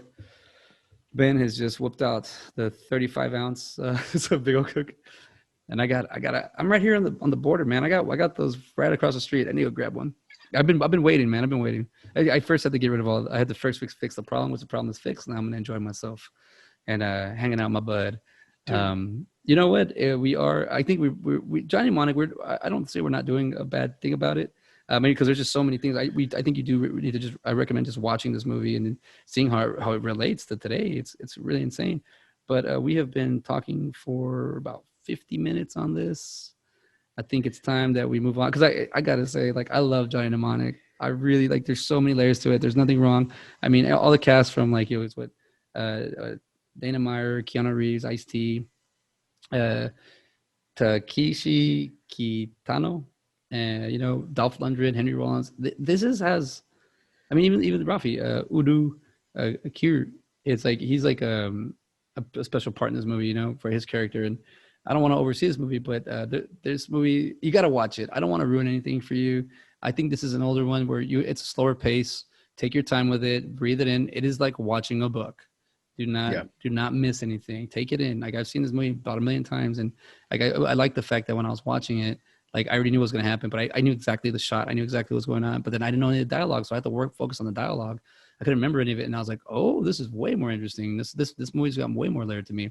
So when you watch, Johnny Mnemonic, um, just watch it with an open mind and f those reviews, and it's it's Yeah. it's it's a really good story. It's kind of like a comic book novel. It's kind of like a graphic novel to I me. thought I honestly I thought that's what it was going to be based off Cool. of, was like anime or something like that. Like I thought that was possibly where it was from. You know what? I just realized what you're saying. It doesn't matter what literature it comes from. You can feel it in the movie. So if it's a Yeah. book, you can feel it. If it's an anime, you can feel it. It's a cartoon. You're right. I just never really think about that. Yeah. Um, so let's move on to John Wick. John Wick, All 2014, right. Let's do it. rated R, 141 minutes, action crime thriller, October 24th, 2014. An ex hitman comes out of retirement to track down the gangsters that killed his dog and took everything from him. Directors, you know what? Before we move on, we'll do this. Let's go back real quick. Let's get some love to the Johnny Mnemonic. I want to know what else the directors did. Sorry, I'm gonna do it Oh, side by side. he didn't do hardly anything. I was actually looking at that earlier. Like that was his last movie. Wow. And then was he ahead of the time? What's going on here? He has a Mm, Tales from the Crypt, REM director, and then I mean Arena Bryans. nothing crazy, you know. Wow, he only has like 1, 2, 3, 4, 5, 6, 7, 8. He did a good movie. How come he doesn't get anything out of this? Like, he did a great job. I mean, he's got a video short, video short, short, video short, video short, TV series, video short, and then a movie. And did he doing research? Did he find out too much? Did he unlock too much? Did he? And that is Robert Longo. Was born January 7th, 1953 in Brooklyn, New York, USA. He is a director known for Johnny Mnemonic. Yeah. Interesting. Interesting. And the writer, and what book was it from? William Gibson? Was he the X-Files, Okay. Chaos Engine, and he's got a lot of that conspiracy thinking. That makes sense. Oh, look at it. Wow, he doesn't have a lot of stuff either. He's got 1, 2, 3, 4, 5, 6, 7, 8, 9, 10. So he had Alien 3, the TV series, and then he just announced something, I guess a novel, Pattern Recognition. I guess that's what he's like. Yeah, that's where we're at now. Tomorrow Calling, Johnny Mnemonic. And then it says Johnny Mnemonic. Oh, so there was a short Johnny Mnemonic movie? Short story, short story, Oh, short screen. And then that's oh, the and movie. then the interactive, that was the video game, was the other one that he had. We have to find that movie. But sorry about that. I just want to give a little bit of love before I forget. So John Wick, because it has Chad Stahelski and David Leitch. Lich, yeah. I think it's David Lich. Writer Derek Kolstad. I'll say this about this movie. I got cheated out the first time I saw this movie. How so? I was remembering because I was watching. So I watched this movie yesterday, and I was thinking we were doing. We got sidetracked, but I was ready to go right out the gates, man. Because this movie, I was like, whoa, and whoa. I was like, what do you call it? You're like, it sounds like a dying goat. Keep working on it. What do you call it? I got so cheated out of this movie because when I went to the theater, I remember it was like whatever time, 4 o'clock, 5 o'clock matinee. I got there right on time. I got my kids pack. I get the Zap pack. You don't need you get a little Coke, you get a little popcorn, you get a little. I don't eat the candy, but I just need a little popcorn, a little Coke. I like to sit in the movie, watch the theater, watch the trailers, and then finish my Coke and pop. And then I get a pickle, and I'll, do the whole process before while the trailers are going on, and then I focus on the movie. Well, one thing I realized when I got into that movie, and I was on time, is it was already playing. It was already on when I didn't get to see no trailers. And it was already at the part where he was already digging. He was hitting the concrete. And also, what happened with this movie, like 2 or 3. Did you go to the right movie theater? Yeah, no, I went to the right one. I didn't watch this right away. I watched it like when it had already been out. So when I got in there, another thing that happened was they turned the lights on and the lights were flickering, so it threw me off. So like a few things happened. So that was like 20 minutes into the movie. Yeah, dude. Like they started off like I didn't know that. I just went. I go okay. Maybe I missed. So I just sat down. I don't complain. I was like whatever. Watch the movie. So I sat down and as I'm watching it, I remember being like, remember watching it and then being like, okay, that was okay movie. Everybody's talked about it like it's really, really, really cool. Okay, well, I understand why this movie's so kick ass. This is an art piece action movie. Yeah. This is art. This is not an action movie whatsoever. I mean, it is action, but it's not your '90s action. It's not your repeat action. This is something completely different. That whole build, the whole beginning of the movie, it's like a small short story to build the rest of the movie. And Yeah. and there's so many. There's not even like any dialogue really. It's just showing you what's going on, and then you get to like you really get to hate Yosef. You know, Yeah. I understand. I understand what you mean. You got cheated out of this movie. yeah, I totally did, You, dude. yeah, I just got the uh, action. I didn't know the whole.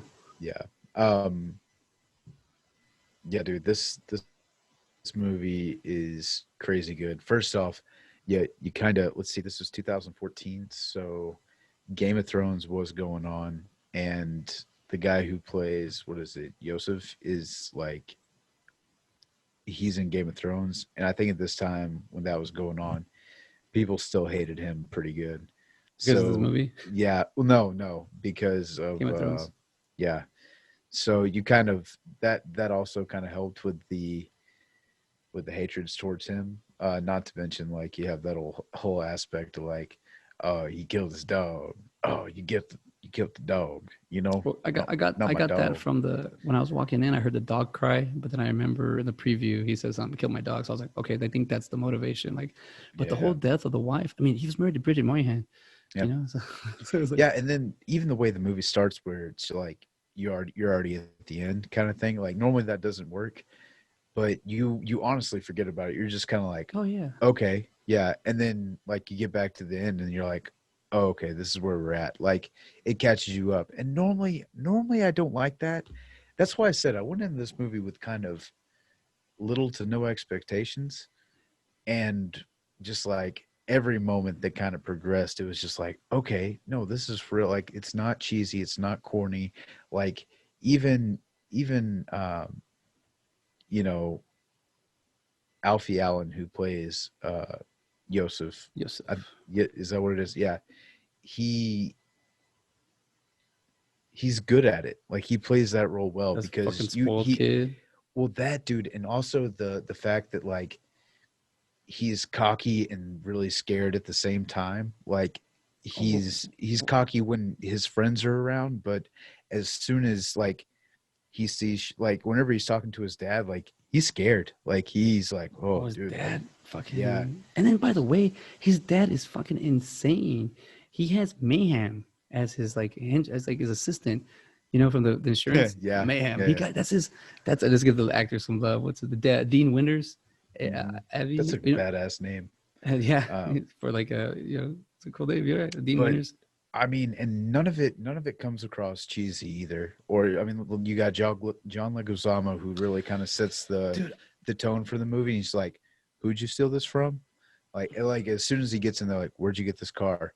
And like it just like yeah, like it like you said, it's the build up, and the more you learn about John Wick's, like, do you know who this person was? And then he gives the reveal of like the Yo, yeah. boogeyman, and then you're like, okay, and then you don't see a whole lot of action yet. Like it's like okay, like I said, they build up the action. It's like he's almost trying to level up. This is a video game movie, in my opinion. Like you say, it's a art piece with action and everything. I feel like this is a First person shooter style game. first exactly, dude. I don't. Like this movie is like you constantly see him level up. Like you see the cutscenes where do you know who this person is? Like do you know what you've gotten yourself into, and all this other stuff. You see him showering and he has that badass tattoo on his back and everything like that. And you just like, all right, you feel his pain. You like you said with those first 15 minutes, it sets you up perfectly to to understand the motivation of John Wick. And it's so simple, but it's it's complicated at the same time. Like dude it's like dude, I fell in love with this movie, man. Like I honestly really like like I didn't even remember John Leguizamo being in this movie, yeah. and that's an old world respect, man. Like I mean, dude, that fucking spoiled Yosef, man. He fucking pisses me off so much, Hmm. dude. Like I'm like, dude, because the whole time, like he's playing video games and partying. This motherfucker's gonna kill you, dude. Like you think you're like untouchable. Like it's really despicable. The thing about it is like even the whole part, like how much you want for the car, like a little bratty kid, and he Mm-hmm. calls him a bitch, and he goes, "Not this bitch." Like that's even intimidating. That's like people speaking Spanish around me about me, and then I'm just standing there like, "Okay, yo te entiendo," and they're like, "Oh, you're Mexican?" Like, yeah, dude. Like, why would you? That's stupid. And to me it's like they get like people, then they get all like turned, especially like if you're at the DMV or some kind of line where you have Mm-hmm. to like wait, and then you're next to each other. It gets so stupid. But man, he really does. I gotta say, yeah, Alfian, he gives a really good performance, man. And I love the way John Wick kills him. There's no Yeah. words, no nothing. Nope. But I love the John Leguizamo just punches him, and then he goes, "You'll understand." And then he goes, "You punched my son," and he goes, "He killed John Wick. He took John Wick's car." It's like, oh, Yeah. enough said. Like, he's he's not.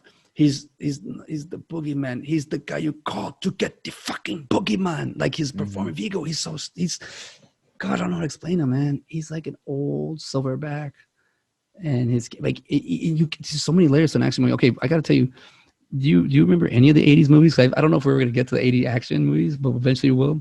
Schwarzenegger, So you're talking like Predator, yeah. um, Terminator. Let's see here. What last actions hero No, I'm talking is about going to '80s. be? Yeah, that's '90s. But like, I'm talking That's about. I'm sorry, 90s. I got Okay. a notification, but I think it was telling me that I logged in. I don't know. Whatever. So like you have like your Stallones, you have your Van Dams, your Seagals, your Schwarzenegger, Gotcha. all those Yeah. kind of movies. They like I didn't get this So until like are you talking about Over the Top with Stallone, or is that 90s? that's '80s, but that's a action trucker movie. I love that movie, by the way. You see this trucker is still willing to hang out with his son. It's like, oh man, he wants to hang out with his dad too. Isn't that the one where he's like in an arm wrestling Oh contest? yeah, dude. Yeah. Dude, All that's right. what's called over the top. You get you're when you're about to go down, you get your thumb over the top of your knuckles and you bear down and beat the shit out of the person. I'm sorry, I There it keep thinking. is. But the thing about I'm not gonna whisper because my son's right there, but whatever. Um, um, the thing about these '80s movies is, or any of those when they start getting into '90s and even in the Michael Bay area, because Michael Bay just fucks them up. Man. Sorry to cuss, but he just like like South Park does a Michael Bay. What's going on in this movie? Those are sound effects, like Yeah. like action movies. And then this one, it has a heart, it has a soul, it bleeds. I love the fact like it even takes acting to another level because Keanu Reeves literally knows how to fight Hmm. jujitsu. And I remember listening to Joe Rogan talk about the movie and how when it came out, he was like, "Yeah, it looks so real," because he's a MMA commentator and he can see all the moves. I don't know a lot of them, but one thing I love about it too, all the headshots. Hmm. Like he's Yeah. just so accurate. Like I was thinking of doing one for Call of Duty, and John Wick's your partner, and he's got 100% headshots. But like that's cool that he reloads. He gets hurt. I Hmm. mean, he gets his ass kicked. That guy throws him off the bill. Like they make him vulnerable, and that's awesome because like I was listening to Bill Burr talk about '80s action movies, and he's like, you got Schwarzenegger go up against 100 Mexicans in Commando, and not one scratch, not one scratch, and they're all blow up the body. Like he's right. Like they don't make it real. Like and when you're young and you're watching it, it's just at that point it's just a movie. Yeah. But the way Keanu Reeves does it and John Wick, it makes you attach yourself to the movie. Like I love all the '80 movies. I love them all the action, but they kind of routine-ish after a while for so long. This almost brings a new era into action movies, in my opinion. I feel like a lot of people are going to see John Wick and be like, I want to make something like that, No, you don't. and It's a game changer for sure. it does it with, it's past, it's after Taken, where you have that, okay, I have a particular set of skills. This one, he doesn't, like I said, he's not talking, he's not bragging, it's other people doing the bragging for him. It's Willem Dafoe, coming in, uh Marcus. Marcus. And then, like, it's, I think that's another thing that kind of makes it cool too, is like you have Vigo's like, do you know who this is? Like, and then you have John Leguizamo. He's like, dude, you fucked up. Like everybody else is, are They you already know the back, stupid. John? And they just have so You're much thinking respect it. for. Yeah, and they just have so much respect for him. They and even the bartender, like everybody in this little underground world. I mean, he's like the Superman. I for, I totally He's forgot to bring. untouchable. I forgot to bring this up in Johnny Mnemonic. The bartender and then Street Preacher, he breaks his hand for information. Yeah, That's messed up, man. Like, it and then really there's a is. and then the So was bartender. that his real hand in there, and then it was I just like a guess, robot hand? I yeah, I didn't guess know. it was. I guess I was like, put put it this way. I guess I'm thinking it's like a brace, and it helps him because he's older, and he's oh, maybe so it kind that's of what it helps him is. like a prosthetic hand almost. Okay. And then in this one, you have like the liaison or the bartender kind of character here. And I love that it's like the cool thing about John Wick is there's a hotel full of freaking assassins, and they have to follow these rules. And then they Well, I was thinking about hold that on, earlier. you're Do breaking they you're have to breaking follow out. the rules at the hotel? Yeah, Can that's you can why. you hear me? There you go. Okay, It was kind of glitchy. but the rules. Sorry, yeah, the rules are there because. Do you think they have regular guests staying there too? No, they don't. No, no, come on, dude. Well, No, do I mean, no. but to get You down have to to get pay the down to coins. the You have for the regular guest to pay with the coin. You have to no, have those coins. that's what I'm saying. Maybe you don't. Maybe because you can walk into the lobby without a coin. Yeah, but no. This that's a specific. That's like a gentleman's club kind of thing where you can't. I don't. Nah. I no. Nah, I don't think it's regular people I don't because think. Uh, all right. I think it is a hotel for assassins. Yes, I think. But dude, I mean, Okay, how let me many ask you this. assassins? Outside of your hypothetical, did you That see anybody that wasn't holding a gun? Everybody that comes out in those scenes has a gun. yeah, everybody that was like working in the well, that's what I was saying. Like I didn't notice it before was that like he has to go through like all these little dips and dives to get to that bar. So it's Well, like a hidden bar in a hotel of a set. Why wouldn't you just have the bar downstairs? no, because the same thing is you got to have the coin to get in. It's a Yeah, private club, but that's what I'm but saying. Like, what if it's a regular hotel and that's why you can't conduct business there? I don't know. I think you're going in a little too deep on this one because I think the whole point of that is for them to relax and have a drink. Because even Ian McShay, which I freaking love that guy, he's a good He performer. did a great job, and He does a great I job. agree. I agree that it's like a safe space for assassins. Not disagreeing there. But what I'm saying is that if there's you make extra money, actual money, not coin money, you know, you got to pay Well, taxes. You got to pay taxes on okay, a Ben, building. and that idea that everybody has a job in every movie because it's like there's gonna be people in the universe that like can Ben and CJ walk into this place? Maybe we'll see. As Ben and CJ are gonna go to the liaison and be like, hey, give us a room, and he's just gonna look at us and be like, Where are room your coins? 18, sir. Okay, we know about this room. Who was the liaison? What is his name? I liked his performance. I've seen him in a few other things. He Oh just yeah. Lance Reddick, hotel manager. Chiron. Oh, Chiron. I did a Moonlight the other week, and Chiron's the name. But think about it, dude. I wanted to ask you about that about the hotel. Let's say it. I'm gonna say it's only a assassin. Where Ben says it's civilian.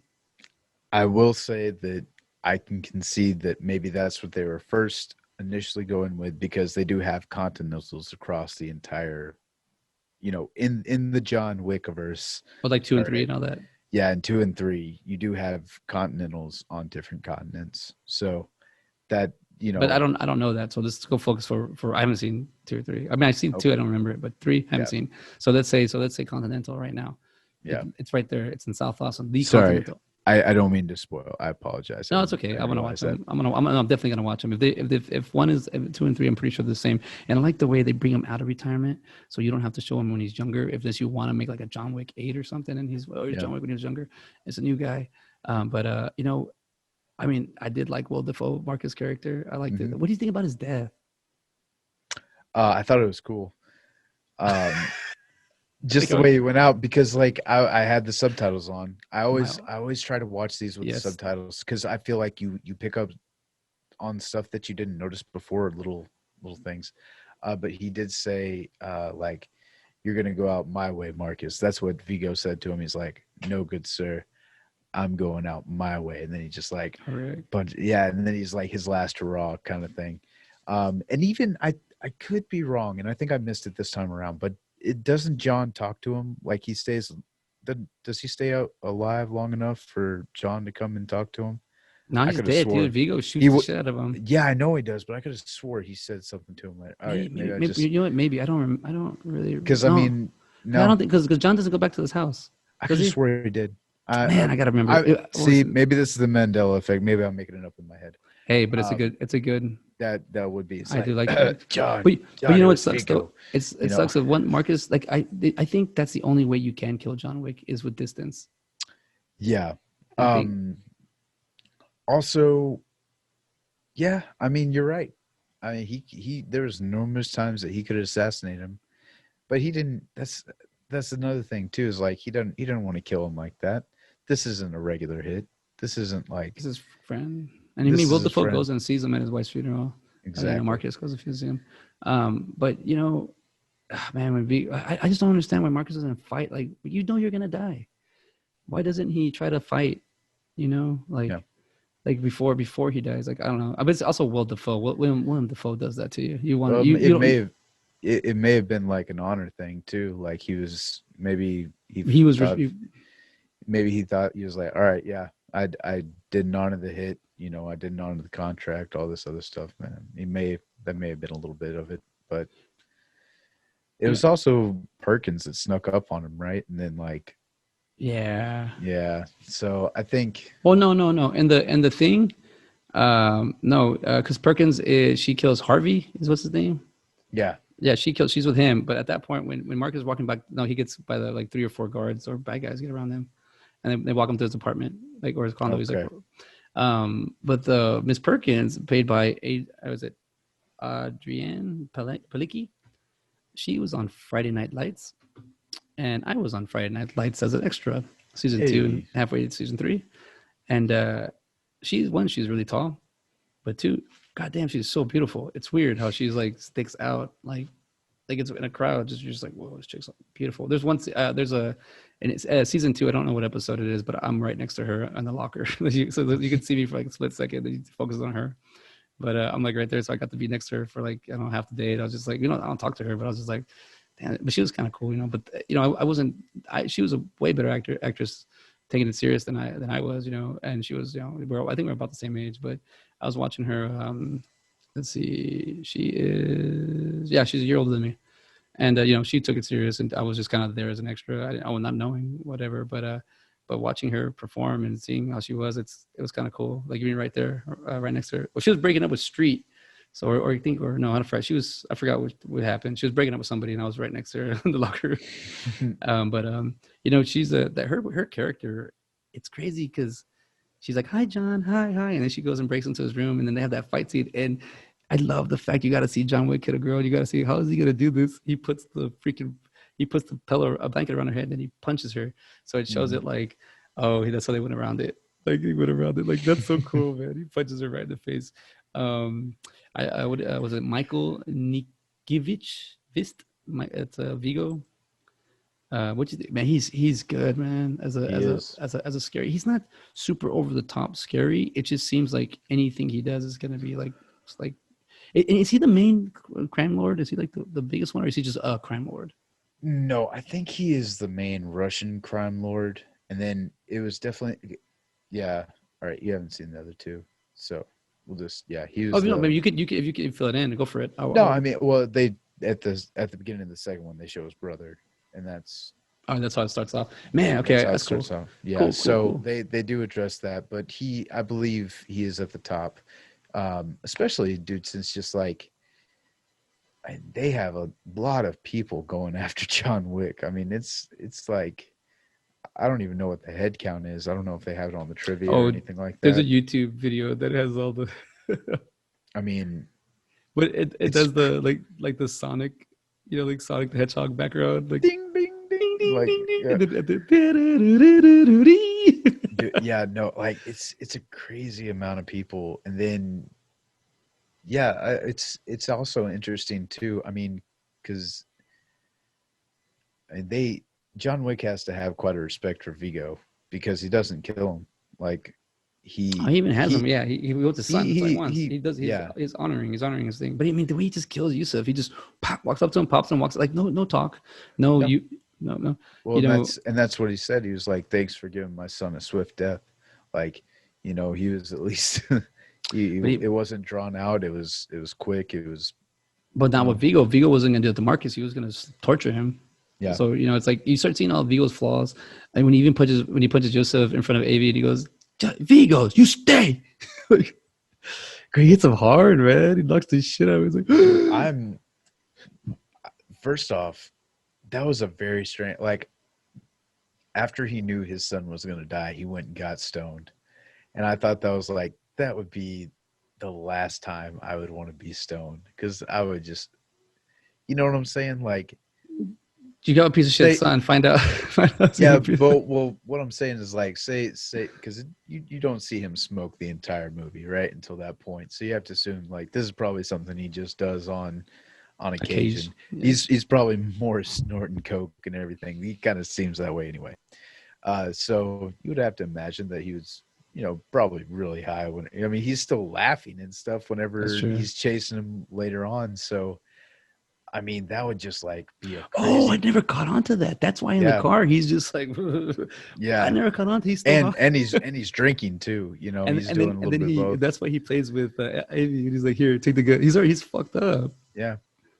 Um, and so like I get that like wanting to escape and shit like that, but man alive, I feel like that would just be the worst time to do that. But that's why he's all laughy and goofy and shit like Oh, that. mate, oh, thank you for clearing that up for me because I noticed that, but I didn't know why. You know what? Let's talk about Dean Winters. Yeah, He does a mayhem. decent mayhem insurance, but mayhem by me. He does a decent job as this little like assistant kind of. But even at the end, he like his death is stupid. Like, does he even die or just get shot? He No, just gets. no, yeah, well, I Oh, figured he he gets no, died. no. You're right. No, I'm sorry. He does die because not only does Mayhem, because Mayhem gets one of the worst deaths. Not Yeah, only does he get shot by John Wick, he gets hit by the car, and then yeah. Vigo runs Shot. over him. So Oh yeah, he that's runs right. over. Yeah. So it's like he's in the bottom of the cars. So he gets like Uh, creamed. excuse me. Yeah, no, man, that was actually kind of funny because you're like, okay, you're gonna send this guy, like he doesn't even have a gun. He's just asking Give me for a a gun. gun. Give me a gun. He's just asking for a gun, and then you think he's gonna do anything to John Wick, who's been knocking out these like a tactical team. You send in a tactical team, and they cannot kill him. And then you think but he gets close, man. He shoots him right there at the door. Like if he had aimed just a little bit higher, he would have got him. You Oh know, yeah, yeah. like, and then he's just like, ha, and he's like, oh, and then that's when he's like, all right, I'm gonna kill you now. Like you almost killed me, you're dead. Um, yeah, dude, he is. There's some crazy deaths in this movie, and they are. Well, even the big old buff dude in the speedo, the big Russian guy, he had to jump on John Wick. And why is he like he gets his hand with the gun and then he lets him? Oh no, he gets it out of his hand and he pulls out another gun and shoots him. Never Yeah. mind.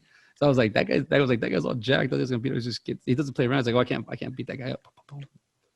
All right, so like I said, we mentioned earlier you didn't see the second one, but you do get to see the whole pencil thing in number Oh, when two. they talk about he killed the guy with the pencil, Yeah, he's like, it's not like a flashback or anything, but they show that's you his like move. how you could. That's cool. Um, what oh, I'm watching it right now. I'm at the part where he's going up in the club and he comes in behind Francis. And dude, like that's another thing about this movie. He's always coming from the dark. Like he's always in the shadows and then just poking out. Oh, I didn't I pick. think that's I didn't pick up on that. I don't know if that happens a whole lot, but at least in this scene, like he comes out of nowhere. And for these people who are, supposed to be professionals, I mean, all this other stuff, that just kind of shows you he's next level, you know. And these people, yeah, that's their living, but this is his calling, dude. Like Yeah. he is the boogeyman. So they He's the call him the person boogeyman. you, he's the person you call to kill the fucking boogeyman. Yeah, that would suck though. If your kid. I mean, that's weird, dude. Because there's no way you could talk out of that. I mean, he No. kills a guy in like 2 inches of water. He suffocates him, and that guy. I Mhm.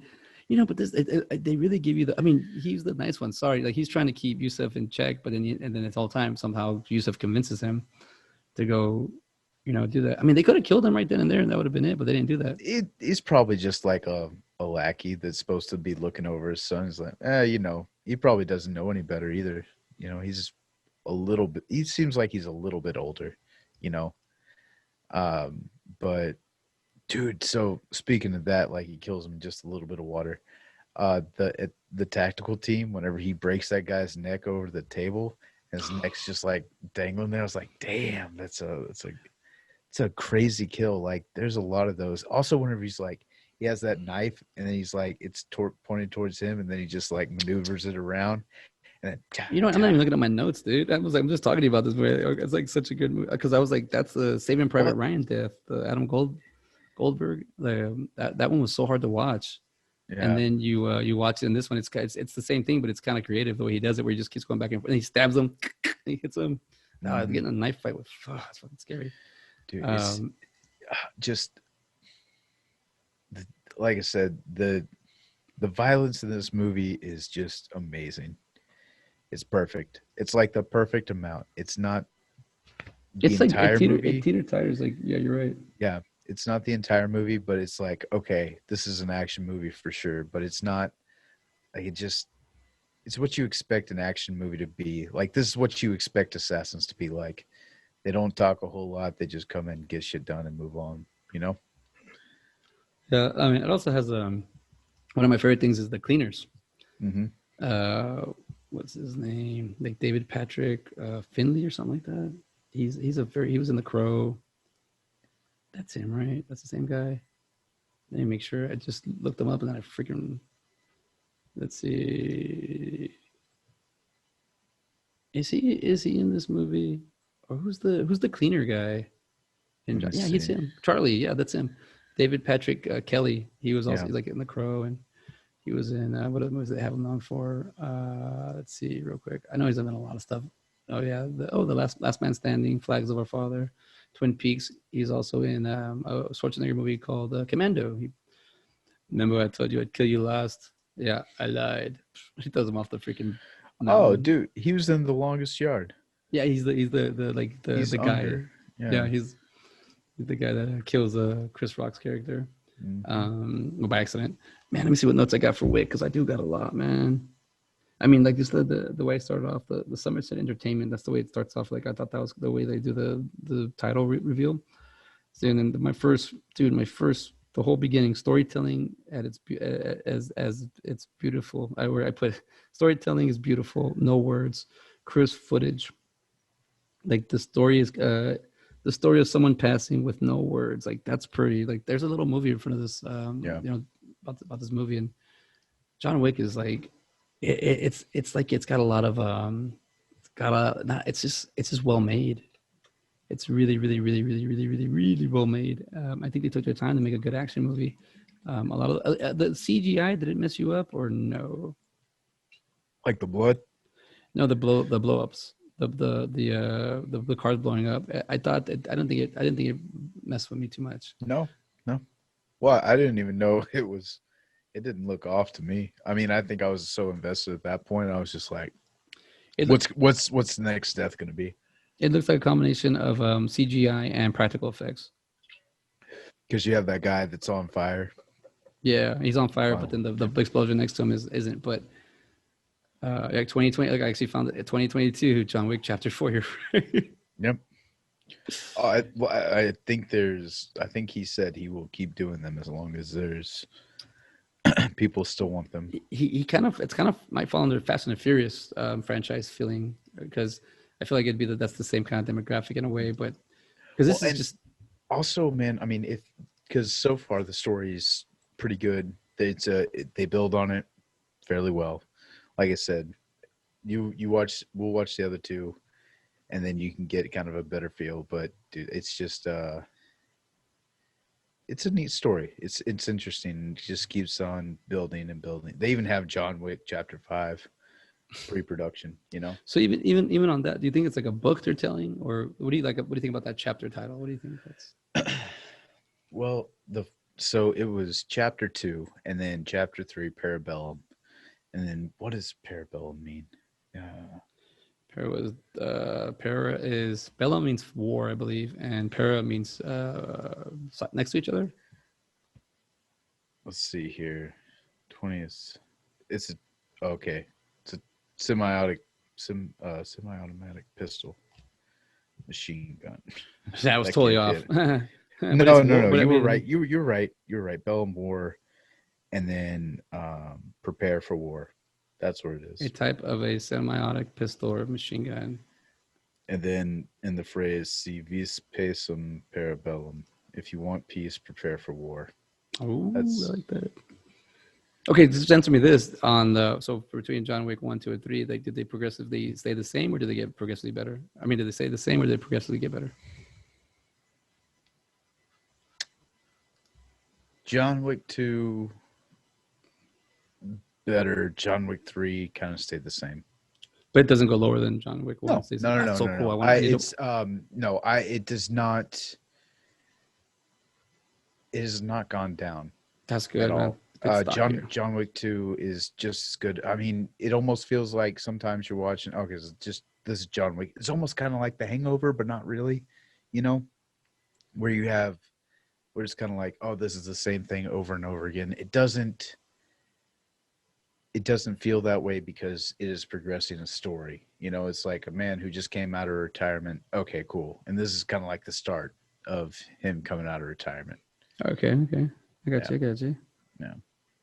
Yeah, I mean, I like the fact that he has to heal. I have a note for that. Hmm. You know, he's got to take his break.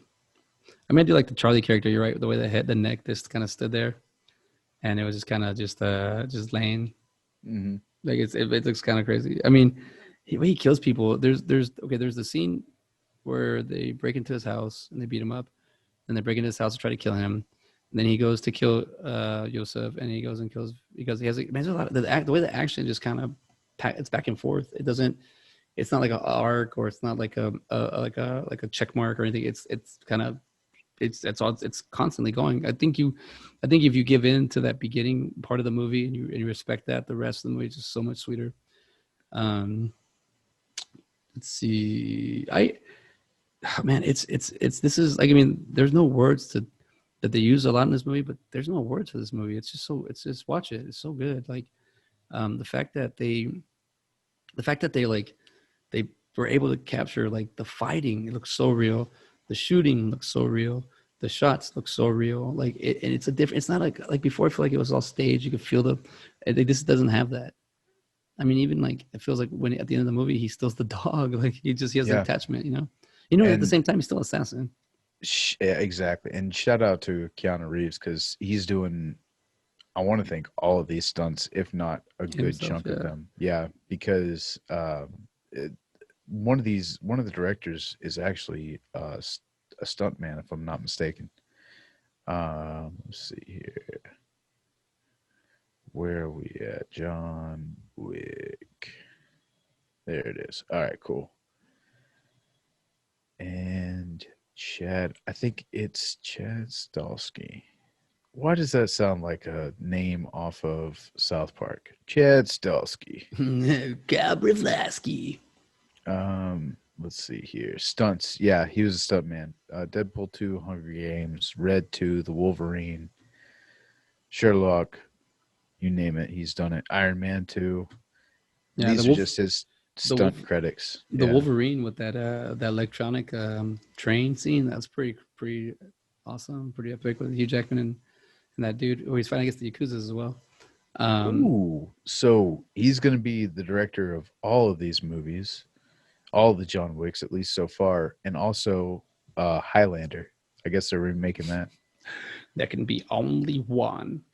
Yeah. Did you know that? You know who the main character of Highlander is? Sean Connery? No, no, No. no. He plays Ramirez. No, it's a Christopher Lambert is the main guy who comes out in all the other three. And Christopher Lambert and I share the same birthday. Ooh. So by that theory, in this existence, there can be more than one. I'm gonna find you, Lambert, and I'm gonna take your head, Uh-oh. and I'm gonna get your power. He's actually a good actor. I like a lot of stuff he does. I mean, I was a kid when I saw this stuff, so maybe I liked it because I was a kid. But yeah, the action pay per view. He did a lot of those movies. I do kind of like. I'm starting to understand this whole. I don't know. I don't call it PC culture, the way society thinks, but like having an action pay per view, having somewhere for alternative filmmakers to go, or another route where you don't have to go just to Hollywood. Like you can just make a film right here and there and just go for it. I like that they're back then there was little avenues trying to come back, and then the big guys, when they see something, they just buy it out and they call it theirs. Is that quite possibly Tubi today? Like, is Tubi like the action pay per view? Because we were going through that, and Kenya actually mentioned, she was like, "This is a good place for like upcoming directors to go to." Yeah, I You think know? so. I mean, I one of the movies that was the name, the guys from Clerks made, ends wit or wits end, sorry. I think it was his name, Madison. I'm sorry, I can't even, like, it's even hard to find, but um I think it's his David Madison, but his that movie is on Amazon, and he got it on there, and I'm like, man, it's a solo film project he did, and he got it on Amazon. That's pretty badass. It's his own movie that he made with a few good actors in it. I don't know why, but it talking about this made me think of that South Park. Netflix, you're greenlit. How can I help you? Oh yeah, just saying yes to everything. When Maxwell's learning to speak as he's learning, he likes YouTube a lot. He gets excited like, man, I don't have any recordings of him from like a couple months ago where he's like, yes, yes, YouTube. But then he called it Tubi, and then Ah. we have Tubi. So when he would say Tubi, I put Tubi on. He get pissed off. I'd go, oh man, like it's kind of crazy. You have these memories you just want to hold on to, but if you record them, you always have them. But like still things like that. But maybe Tubi, I do like those places, because like if you make a Clerks movie, and it doesn't, like nowadays, and it's good, but it doesn't resign with the time where it's not being bought. But maybe like 10 years, 15 years later, it comes out and people are like, oh, that's a movie.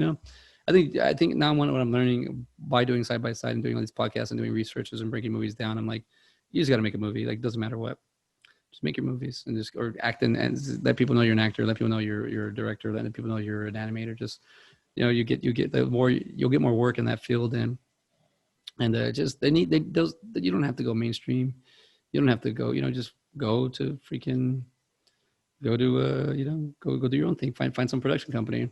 Oh yeah. Uh, I mean, let's see. I mean, John Wick. It seems like I mean, as a stunt director, so he knows what he's looking for. Yeah.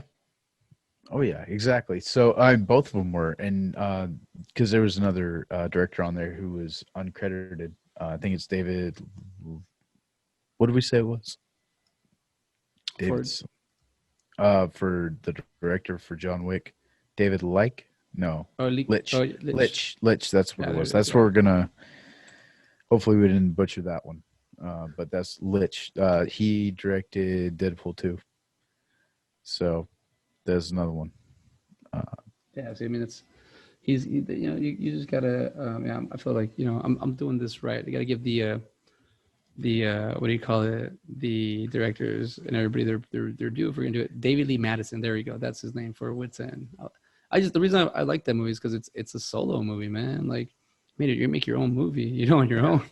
Oh It's like yeah. freaking hard. It's hard. Yeah. And if um like ultimate, like, I mean, to make it like be worth somebody gonna like watch it, and pay to watch it, it's like it's freaking hard.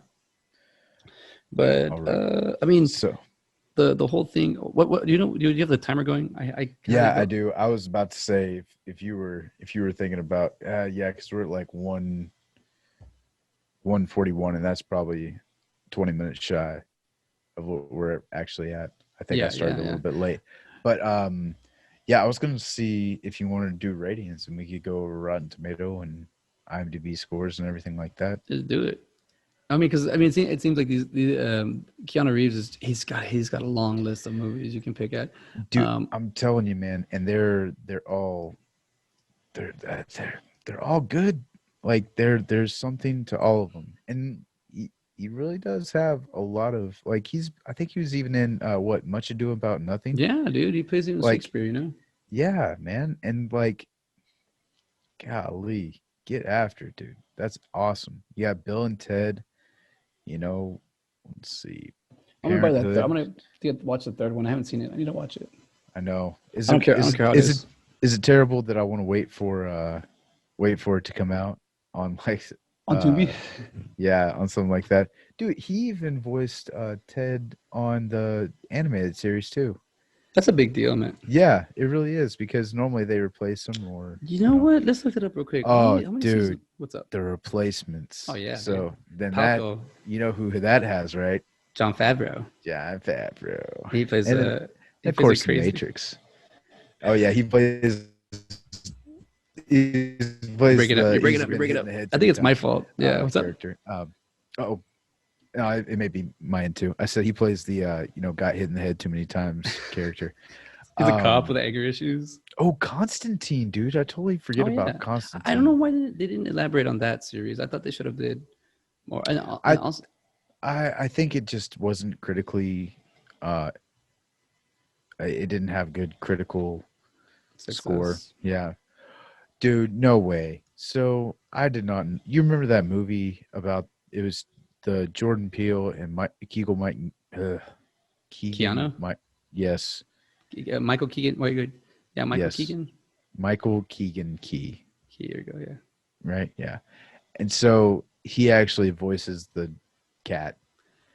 I guess it. Keanu. I haven't even seen. I need to watch this. I know, dude. I haven't seen it, but I bet you it is full. Keegan Michael Key. Yeah.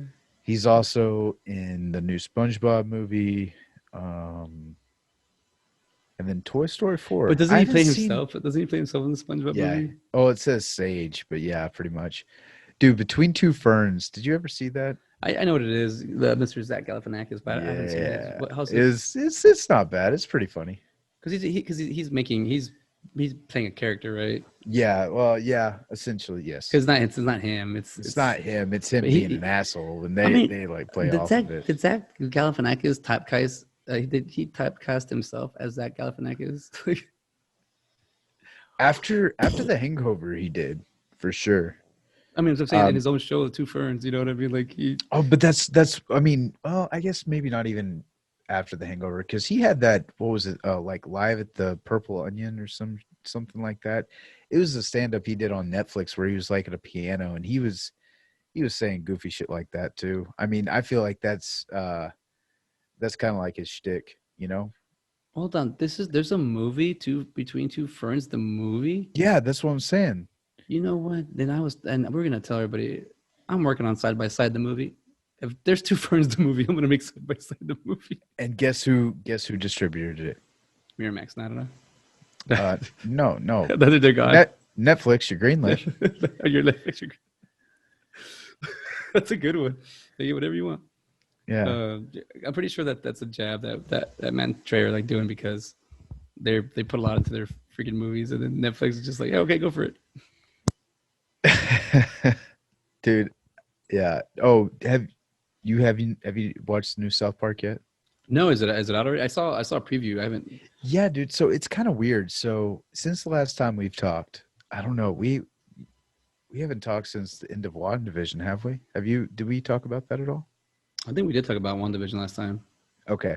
Well, anyway, since we have talked, I know for a fact, well, maybe not for a fact, Paramount Plus. All right. Let's talk about that. It's a new streaming service. Uh, Paramount Pictures, all that good stuff, and Viacom, CBS, all that. So they own Comedy Central, but HBO Max had South Park, the pandemic special, come on. But I looked on HBO Max today and they didn't have the new South Park episode. And I was like, that's kind of weird. I don't know whether it's on Paramount Plus. I watched it on Hulu. You did? I did no. It's on. I watched South Park on Hulu, but Is- also I think if they took it off of Hulu. well, you know what? recently. I've been a while. No, sorry. I just go to the allsp.com and that's what I've been watching on. You have to wait like 24 hours for when they air the. Let me make Yeah. sure. Yes, I because think I watched. Let's see here. Yeah, no, it's not on Hulu anymore. But yeah. This, I watched on the southpark.com this afternoon or this morning. okay. So what episode? What season are we on right now? With South Park. Season 24. Oh God. Okay. Yeah. No. Allsp is like season 22.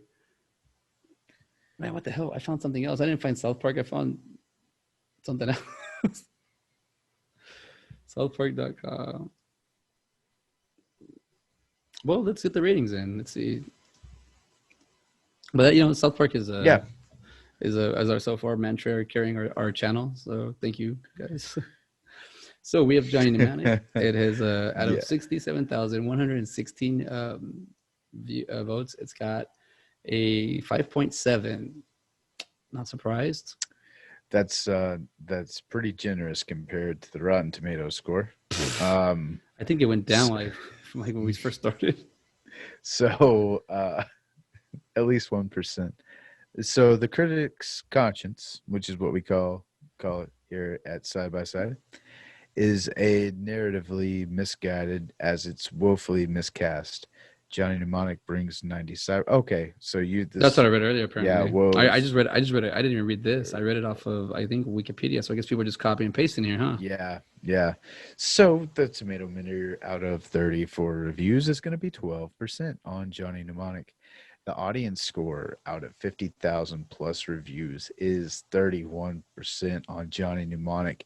And I think this movie was probably not ahead of its time, but it was just They a don't want to little, hear that. yeah, it was a little too weird. It was a little too well, and it was right as the internet was coming out, so it wasn't. So if this movie was remade today, I feel like people would pay more attention to it, and people would get a lot more out of it. Just because like everybody's attached to their phone, you want to have the new upgraded phone every year. There's a lot of similarities. Like you can find a lot of connections in today's society with this movie. Back then, it was, this was just like a crazy out there kind of movie. And Like I there's said, it nothing was else just like it, you know. exactly, man. And then you had hackers that had that same kind of like going through the internet feel. Like everybody was like, "This is how it feels going through the internet." And they were trying to visualize that instead of, well, not instead of. I'm glad they did. I mean, that's how you get a Well, that's how you get the information out. exactly. And so it was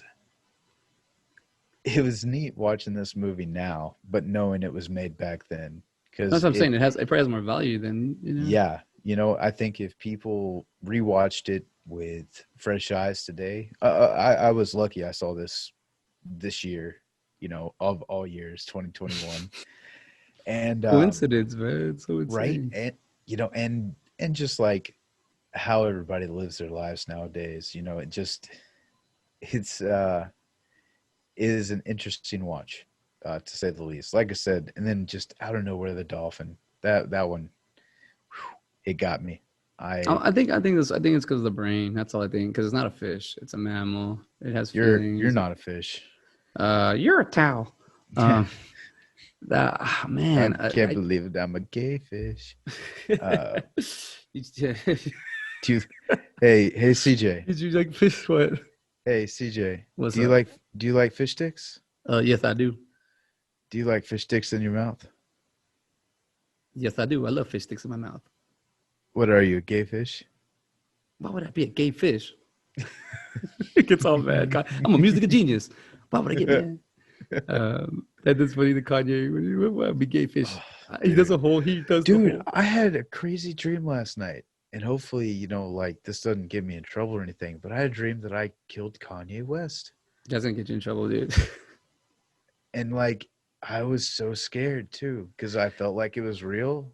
And then I was like it was weird because like as I progressed through the dream and like more people died, I was like, this can't be real. This is just a dream. Like You uh cut yourself in your dream, yeah, really? yeah, exactly. So like the guy from Super Bad that your buddy met, that he waited on him and he was like a total like he they just sat there all night and didn't Oh tip yeah, him yeah. over. Joe tutorial, whatever his name Yeah, is. he died too. He was there some way, shape, or form. But yeah, like I think I shot Kanye, and then like I was just so mad at him, like I punched him in the face afterwards too. I So was he's wondering how like, you killed him. So you he shot was him, he and you. was he was double Okay, so dead. you gotta stop telling me this is the dream. It's not me. It's that other people are gonna hear this dream. It's like not playing. No, it's not even that, man. It's just like I don't know why, but I mean, and it was weird too because I like felt remorse, but I was like, I had people over, so I had to hide him, and like the Did you? hiding place was horrible. Like they could almost see him, and I had to like, I was like, all right, don't let your kids out there, like don't let them see Kanye just laying out in the yard with a little bit of. It was almost like it was trash that just like moved around him. It was weird, dude. What kind It of was what kind of weekend at Birdie's slash weekend at Kanye's movie are you doing? You make it's pretty good. I don't know, man. Hey, you're getting the vision. You're getting the Yeah, you're right. gonna be a musical The genius music. or A musical. Oh, it was like, what's it called? A musical genius, like like the musicals. Exactly. But you know what? I mean, I think for a 12%, that's just, I think anybody, I don't give, critics my ass, but the 31%, I think it's just because it's not flashy. It's not. Let me see when the last review about this was for the audience score. Hey, can I pause for just 1 second? Time out. Just 1 second. All right, I'm going to keep it going. Let's see. The last, oh yeah, they got some, this November 14th, 2020, Halloween 2020, Guillermo V. And I'm about to strip your Rotten Tomato card, giving it a 1 star. Let's see. Is it one of the worst movies I've seen? This movie sucks so bad. Ha ha ha. It's awful. You're putting emotions in your review, so you already suck. I love Cyberpunk Hingsen Genera, but this is just terrible. LLA space RD, I don't know, from the Afu, stiff acting and super chunk dialogue. I think, dude, oh my God, this is worse than me. I'm not even reading this wrong. Someone please read this out loud with me. This is, let's see, want more service. There are some time classic terrible lines in this. They're Johnny Mnemonic quotes, man. And then see the next person. I don't know. I think you should like, there you go. Frederick V. He has a picture of himself and he has a 5-star review. He wrote this in November 12th, 2019. Well, well, well. It's 2019. I've watched this movie as a 16-year-old kid in 1996. For some reason, it stuck. Yeah. Now we had 5G rolled out in South Africa, and so many of these things are about to come true. We already have an enormous amount of kids being diagnosed with brain cancer because a very school has a cell tower, as we call them here, a 4G tower, radiation, Elon Musk Neuralink program, AI, and all that. If the movie stuck with me for more than 2 decades, then surely the people who wrote the reviews have no idea what the hell they're talking about, or maybe they did and they want to have too many. Sorry, and they just want to have too many people having a glimpse into the future with the sci-fi movie, which turned out to be more like a prophecy. I thank you, Frederick V, for not only leaving a 5-star review on November 12th, 2019 on Johnny Mnemonic. I appreciate you because you have a profile picture. You're not hiding. You're throwing it in the plain sight. Hopefully, this is your profile picture. It looks pretty normal. Um, I can't fact check this or anything. Oh, I don't want to. I'm not going to waste my time on that. But he's right. That's how I feel. Even what we talked about, 4G tower, radiation, Elon Musk, they're in Africa, they were in Beijing, the AI, and then he says the movie stuck with him for 2 decades. It stuck with me for 2 decades. I actually knew. I mean, I remembered every shot for shot in this movie, but I didn't remember the dialogue because I guess I was too young. He was 16 in 1996, so he was born in 1970. So he's 6 years older than me. So I was 10 when I watched this movie. So, hey, but I mean, all these reviews suck, though, man. You're gonna waste your time to write a review. Are you just really trying to? There's Josh M with a 3.5 star. This is one of those weird, fun movies from the '90s I like. How old are you, Josh M? Sorry, I'm just making fun of people. I mean, to me, like it's you gotta understand. If anybody listening, I'm a filmmaker, so you can critique me as I talk about movies. I'm not critiquing movies. I found out with Richard Linklater when we did that one that if you're just complaining about a movie you've never seen, you are in fact a critic. And thank you for joining the team. But there's only one critic in this world. Is Jay Sherman, animated character from The Critic, voiced by John Lovitz. Oh wow, I wouldn't mind going to John Lovitz from here. Let's move to John Wick. John Wick. And like we said earlier, this movie was 26 million at the box office. I mean, at the budget, and 52 million. So it made double what it was. But it says worldwide, so I'm assuming it didn't make anything here. But hey, John Wick on the IMDb out of 543,643 votes, we have a 7.4. A 7.4 for John Wick. What you got over there at Rotten? So at Rotten Tomatoes, we have a certified fresh movie at 86% for the tomato meter. Audience score is going to be 81%, which is honestly not surprising. This movie was, I mean, pretty much critically acclaimed from what I remember. And 86%, I mean, that's pretty awesome, especially for an action movie. I feel like you hardly get that. The critics' conscience is going to be stylish, thrilling, and giddily kinetic. John Wick serves as a satisfying return to action for Keanu Reeves and what looks like it could be the first of a franchise. Well, you're totally right there, my friend. Honestly, I could have done with just one John Wick and been completely satisfied just watching that over and over again. But hey, to know that we have a continuation of the story makes it even better. Dude, but even here though, it says on the. I mean, this is what Rotten Tomatoes just. It's starting to get full of crap, and it's starting to get full. We're gonna have to make a new one because look at this: John Wick, rated R, 2014, mystery and thriller slash action. This is a fucking action movie. Sorry to cuss, but this is an action Yeah, movie. This is not a thriller. It's not. See, no. this you're just trying to label it like this is very rare for me, especially in a movie like this, for the audience to give it an 81, and for Mhm. the 80 for the tomato meter to be no. Tomato meter is always off. They're always wrong. It's very Yeah, rare when I agree with them, and I would not agree with them on this movie. This should be a 90. yeah, You I know, and agree. the audience score. This seems like right up their alley. This oh I think even 94, maybe yeah, 96. I mean, I hold this dude, movie in high esteem for sure. I do all the work that was put into this. I understand technology has changed a lot, and it's easier to kind of do it, but you still got to put the time into it. You still got to Yep. figure it out, figure out the shots. I love that it was. I love that you shared that it's a stunt. The coordinator was the director. That's cool because he knows exactly what's doing it. Like if I had to direct a movie about getting my ass kicked, I'm pretty sure I could direct that one. But if I had to go give it an ass whooping, I don't think I could direct that one. I'll take it. Don't ever give it. 86. It doesn't sit well. That does it does not sit well for me. Especially when you have misleading freaking genres here, mystery and a thriller slash action. This is not a thriller. You know exactly what the hell's going on. This is not a mystery. You know exactly what the hell's going on. This is a journey. If anything, God, dumbasses. I swear. I'm sorry if everyone's getting emotional, but this is what's happening. You end up going by your first emotional review because this is what it is. If you write a review, you only see a movie once, you're emotionally invested in it. When you watch it a few more times, you're psychologically invested in it. And I just made all that shit up, but it sounds right. But it does. I think it does. Like you watch a movie, you're putting more brain into it. Where the first time it's kind of. But I'm learning once you watch a movie a bunch of times, like I mean, I can verbatim talk. If Transformers 1986, the movie's on, I can do all the lines. I know what's going to happen because I've seen the movie a million times.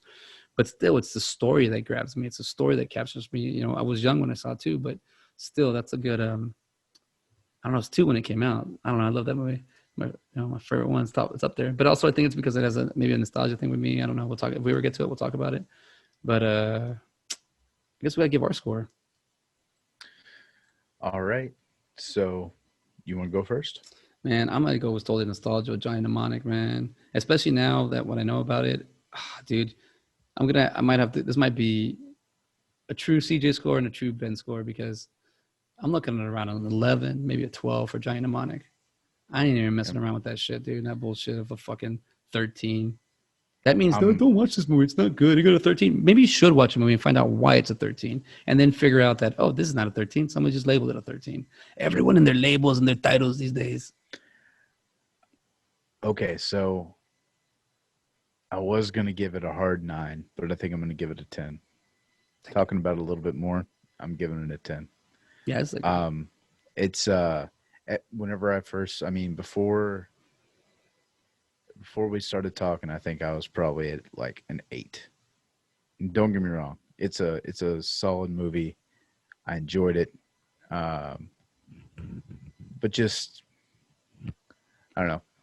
I gave it an 8 as far as like I think is a great like short story and everything, but it just didn't translate well over. Well, no, it's not that it didn't translate well. I think it was just ahead of its time, man. If they'd waited like 10 years to make it, the graphics could have been there. It could have been like not that it could have been more. It would have been crisper. you need a stepping stone. Quality, you gotta look through that. Look past the image and go into it because you're Yeah. missing the main purpose of this whole movie. You're missing Yeah. the main thing. You know what that is? Freaking, this is where Neo was created. He doesn't want to go into the with Yep. Jones, and they put him in there, and that's where he stayed. So Neo was originally Johnny Mnemonic, and now Neo is aware that Johnny Mnemonic is not aware that he's in the. Johnny Mnemonic is a physical person, and he gets put into the Matrix. Well, then inside the Matrix, there's a Mr. Anderson, or no, is it? Neo's what's his name? Oh, No, whatever. yeah, he's Mr. Anderson. That's Mr. the name. Anderson. Yeah, so he's Mr. Anderson, but that's his fake persona. He's actually Neo. So in this world, Johnny Mnemonic is the actual digital version of Neo. So you can't have Neo without Johnny Mnemonic. All right, deal. 10. Once 10, again, you I got just me. confused. No, it's not like No, I mean I give it a hard 11. Like it's I ahead. get, yeah. If a movie's ahead of its time by 20 years, that's a great job. If it was ahead of its time by 2, 3 years, then I wouldn't even say 20 years. I would say if this was made in 2000, nah, dude, because this is a lot of analog. This is a lot of in-camera shots. yeah, even then, dude, like maybe 2002. I'm just saying like the graphics for the internet. That's really the and I know that's a stupid thing to get taken out of, but I mean 1993 you had Jurassic Park, you know. Come on, man, that's the groundbreaking one too. So it's like it's right next That's to but it. that's what I'm saying, dude. Like they had the CGI. They No, no, had you can't. But what was not the budget? What was the budget for Jurassic Park? Remember? what It's was it like like 70, 100 wasn't it? Something like that. I 100. yeah, Let's look it maybe up real like quick, because 100. you're right. Because if Jurassic Park is the foundation movie, and this was right next to it, there's no way that And this one's that's gonna I guess that's a dinosaur. It's a little bit different than a person, just a little bit, but still. a little bit. I hate it when I do this. When I hit Jurassic Park, and then it takes me to like the franchise, and I'm over here. Yeah, see, it was 63 million. And came and made 1 billion. Dude, that's a total. And look at all the stars you have. You got Goldblum, Sam Neill. Yeah, but I mean, Goldblum at the time. Yeah, I guess he No, he was was. already Goldblum. Yeah, he was. He was already in The Fly. He was already Earth Girls Are Easy. He was Goldblum. You're right. Um, Was it Buckeye Bonsai? What's I he can't. was he was even in Buckeye, not Rosemary's Baby. He was in something that I saw the other day. Oh, Death Wish. He was in yeah. Death Wish, Oh yeah. It's like I think it's his the first original. movie, isn't it? Maybe I don't know. I saw it on the other day, and I was like, "Is that Jeff Goldblum?" And he was like, "Well, yes, it is. I'll be." Um, Adventures of Buckaroo Bonsai. That's what it's called. There you go. Sorry, I couldn't get it off my head. but yeah, man. Like I said, I'm happy with what I got. I just, in my mind, in a perfect world, the CGI would just be a little like. I think if you remade Johnny Mnemonic, you could make the internet look so damn cool. But you wouldn't have Keanu Reeves. Would you do it? Because what we have apps now. like because You back could then you had to, I that was your imagination going into the computer. Now yeah. would we do apps? What would we do? I don't know, dude. Well, and you could definitely like retell it and reimagine it a Oh, little that would be bit, kind of cool. That would be you kind of know, cool. to I want. where because I Yeah. mean we're still not to like virtual reality like they are, and that you could build the world a little bit more too, especially with technology nowadays. You could like show a little bit more of like, oh, okay, this is oh, these are what implants look like, and you can like do a scan. You could see You're like right. Because Dolph implants. Lundgren talks about it. They don't show the street No, creature. They don't show it. They just talk about it, and then but say if you got like a Mortal Kombat like looking type of thing, and you just like could see the bone in there, and it's like all titanium. You look like Wolverine, but yeah. with no claws, kind of thing. Or if like you electrocute him and you can see inside of his nervous system and skull, or you know what I'm saying, I just stuff got like you. that. I got you. So You could expand it more. You could expand it more than just straightforward. I see what you're talking about. exactly, and You could, and that may take away from the story, but I don't. I think if you did it it's right, you couldn't. it's You hard, know. man. The story, because the story, it does stick out, but you got to be aware of the Mm. story. It doesn't just pop out to you. You got, and See, also it's confusing too. I believe the story is kind of confusing. yeah. Oh yeah. And it's kind of like all over the place. Nah, not really. No, it's not. It's pretty straightforward. It gets you from A to B. I'm just kind of thinking of like how it jumps from like, okay, Jane's what's Jane's motivation for saving Johnny?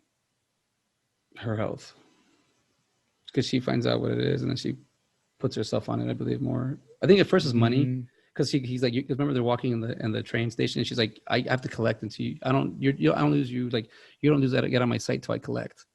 yeah. So there's that motive, but it also, I think once she finds out that what he has, and then I think it's to cure her because she has it too, right? Yeah. She So does because Spider's helping her out. yeah, I will say that I'm looking at the Johnny Mnemonic poster, and it's the one with Keanu Reeves full body. The Hmm. DVD I bought is just his face, and it's like a pink background. It's pretty cool. Hmm. Like it's a pretty cool. It's a different. I like this one too, but it's a cool little thing. I will say this though. After I was talking about that, I gave it like a 12, 13, only because like that 13 score really annoys me. But this is like this is a good 11. I'm giving it in the books an 11. I would say 10, but I can't go like that because I think Uh, it is getting things accurate from the would past. you show this to your 18-year-old brother right now? Do you think he would like it, or He, or or would you give him a little bit more time? we should I would do that. You know what, if I gave it to him, I need to do that. That would be great to see what he thinks, because I don't think he could be able to make it to the movie. It's too slow paced, and it's an action movie, You know. and that it's not like this kind of action where it's like Oh, what I'm saying is, like, could he appreciate it if he was older? Do you think he would enjoy it more once he had more time? maybe. I think just right now it's just harder for people to focus on something like this. This thing has to demand your attention, because you have to. It gets confusing. You have Hello, to pay hello. attention. I can. You're kind of breaking out. Oh, Alexa, I dude, don't know if it's me or you. I could hear you, but you're not We're moving. kind of having that problem earlier. But I could hear you though. Are you hearing me? Oh, I It's a think I lost ghost in you. the machine. I No, hear no. you just a little bit. You know, it's funny. You kind of look like your arms are crossed. Oh, you can barely hear me. Hello. Oh, we lost Ben. So this is going to be a two-part episode. We didn't get to finish the ratings.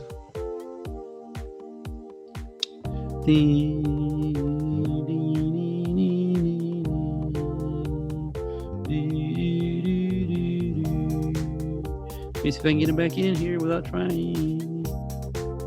Let's see. Link there. We go here. We get them here. We do this. We go here. We'll still go on. We got to bring Ben. We lost Ben. He's out in the world right now, in the cyber world. We need to find out where Ben is. Let's go look for him. Let's see. Let's go find Ben. Let's see if this works. I'm gonna try again. Let's see. Everyone's still listening. We have Ben has been knocked out into space, and we're gonna go find him real quick. Sending him some life support, and let's see if we find him. I think I might have to actually stop this and start all over, which would really hurt us because we're already at the end of the episode, and everything would have to wait to be converted before it actually we're allowed to go back on. Maybe not. Let's see. No, I think he has to convert, and I don't think that's gonna. Oh, let's see if he's there. No, he's not here. All right, I'm gonna turn it off, and then we're gonna just start all over. I mean, not start all over, but get another Zoom going. Please stand by.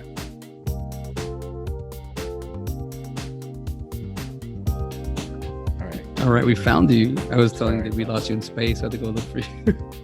Yeah, I fell into the internet. All right. Can you hear me? Yeah, I can hear you. Are you back? Okay. Here.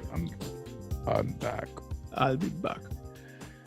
All right. So yeah, I think we're talking about my brother. If I was Showtime, I don't know if he'd stay and watch it. I think if I was able to hold on to his phone and make him. But if I told my brother to like watch it, he'd watch it. Like he wouldn't. But I mean, if I'd have to like get everything for him to watch. But if I got the movie and I said watch this movie, he'd watch it. So I don't know. I would like to get his review on that, because it's such a he wasn't even born for 6 years. So like when this movie came out. Let's move on to John Wick. And thank you everybody. We had a little technical difficulty, but here you should know by now, side by side, we work on problems, we find it, and we move on. We had a little bit of seepage. If this is if this he seeped away. If this was a movie and we were on a spaceship, because we're space pirates, I would say no, we're not pirates at all. We pay for our movies. I would say that you were on top of the space vessel, and you kind of got what was one of those gravity things where you kind of slipped off, and I'm in the front like dancing because it's on autopilot. I don't have to really fly, and I'm just waiting for you. No, I was Jack off the Titanic. I was king of the world. You were what? Jack off of Titanic. Me off, Jack. No, I'm Jack off Titanic. I'm a Titanic jack off. I don't understand what's so funny. Why are you laughing? Is that just a little jack off? He's a Titanic. You're pretty. Titanic jack off, yeah. Off Titanic jack off. Yeah, I got a beagle fucker over here. He's like, I fucked up ego to be off, Have Jack. you ever been to Rudfuckers? You know, like Red butt fuckers. I mean, I love that Mike Judge thing. Butt fuckers. It's pretty close. I need my it is. latte. Let's see, John Wick. We got to it. I think I did say a 7.4, right? I think I got Yeah, this far. you got that far. I got Oh, we no. So we were on our reviews. our reviews. So Yeah, okay, 86. what Yeah, do you give it an 86 out of 13? yeah, 13. No, I think John Wick is definitely not less than a 10. Not less than a, oh, man, it's not one of my favorite movies, but I enjoyed this movie a lot. I would recommend everyone to see this movie if you're into action movies. Yeah, I'm gonna give due diligence. I'm gonna say a 12. All I'm right, we're on sticking the to same that. page. Yeah, I'm Yeah, a we're on 12. 12. I'm If I'm a it, 12 as well. like I was not. I mean, it'd be closer, I think, to Ben being a 13 opposed to mine, but I'm real close. Yeah. I'm real No, close. I'm very close to a 13. Yeah. Just I don't know why I wouldn't give this movie a 13. I, I As odd as it is, oh, like I think yeah. it is it's we're gonna have to get a little bit further into what makes a perfect movie. Um so Clerks was a 13 for me, and that was because of the dialogue. This is a 12 for me because the action is so awesome, and the build up and the payoff is everything that you want, but it's not done in a way that you've seen. Yes. Um, it is in a way, but it's very, very tactical. It's not the practical part. It's not like, oh, it's not a lot of practical effects. It's more of like you shoot, you see CGI blood, it's kind of gonna look like regular blood. Uh, Um, I'm not saying that if it had more dialogue, it may be a higher score. I think, and even the dialogue in it, it's, it's the acting that carries it. It's not the dialogue. It's how heavy the the performers are. performance, yeah. It's that's where you get the heaviness, not necessarily from the words. Like, do you know what you did? Do you know Yeah. who you did this to? And you just the actors just do it so well that you feel it. Reaction. Yeah. Yeah, and so yeah, man, I possibly wouldn't give this a 13 because not everybody is an action movie like fan. Whereas I know I'm a fan of action movies for a fact. I love them. Yeah. The reason being for like I if I knew somebody didn't like an action movie, I wouldn't be like, all right, yeah, go see John Wick, because I feel like out there has to be an action movie that I could recommend to somebody who doesn't like action movies, and this is very close to it. But Bloodsport. Uh, yeah, Terminator. Terminator is yeah, an action movie. yeah, Sci-fi though. Never mind. I'll tell yeah. you this. Well, a lot of the reasons that people don't like action movies is because they're very violent. So it's kind of like a catch-22 on trying to find them an action movie that they would enjoy. I'll tell you this much with John Wick. It is a 12 for me and almost 13 because the lack of words. It's all visual. Like it shows you more practical. It shows you Keanu Reeves actually just carrying this fucking movie like Yeah. like nothing. The reason it's not a 13, I figured out while you were talking. I was like listening to you and I was like, okay, you got me. 12.9 for me. Yeah, pretty If close. I if figured we're out. if we're gonna do anything. Yeah. I'll tell you this. The reason it's not is because I can't lead with this. I Yeah. wouldn't say watch an action movie. This is you're right. You can't. I can't lead with this. I mean, I'm not ashamed to say it. It's not officially a 13, but this is a damn thing you're 13. If and only if one, you're a filmmaker, and two, you followed all the cheesy. Sorry, let me retract that. You followed all the 80s action movie because there was also like a typecast there. Then you watch the 90s, and then you watch 2000, then you watch this. This is something different Yeah. from all of that. But if you go backwards, go from 2014 down, it'd be kind of like, well, that John Wick movie is good, but this is kind of different. What's a real action movie? Like Commando's not an action movie compared to that, I guess, or No. would it be? Nah, I mean it has the same thing, so it would be. But I mean, there's just certain things about it that I can't give it a 13, but it's real close. It's real close. It's a perfect movie, it is, but it's got a flaw that it's an action. It's an I think that's maybe that's right. Disguise it as a mystery thriller to get it's just call it an action movie. Call it a sophisticated action movie. That's Sophisticated. Yeah. and that's what Like it is. the highbrow action movie. Exactly. I'll say Or that. a businessman action movie. It gets to the point, it gets shit done, and just gets on with your life. I do like that. Yeah, it's very progressive. Just going forward, like we don't care what happens, just keep going. So wait, you give your score, I give my score. I think this episode's coming to an end. And remember, everybody listening, this is an appreciation show. Not trying to go too deep into it. We're just talking about it. We want to just keep people recognize, maybe come and see what's out there. Watch it for yourself, and you tell us what you think. Come on Um, back with the comments. oh That's yeah, what we're here for. Is we're here to have conversations, and I mean we can do that by ourselves, but it's always nice to get in, listen to what other people have to say, and get different perspectives on things. Because I'm always down to listen to what people have to say, even if we'll go and read the bad reviews too, and try to not justify it, but understand where they're coming from.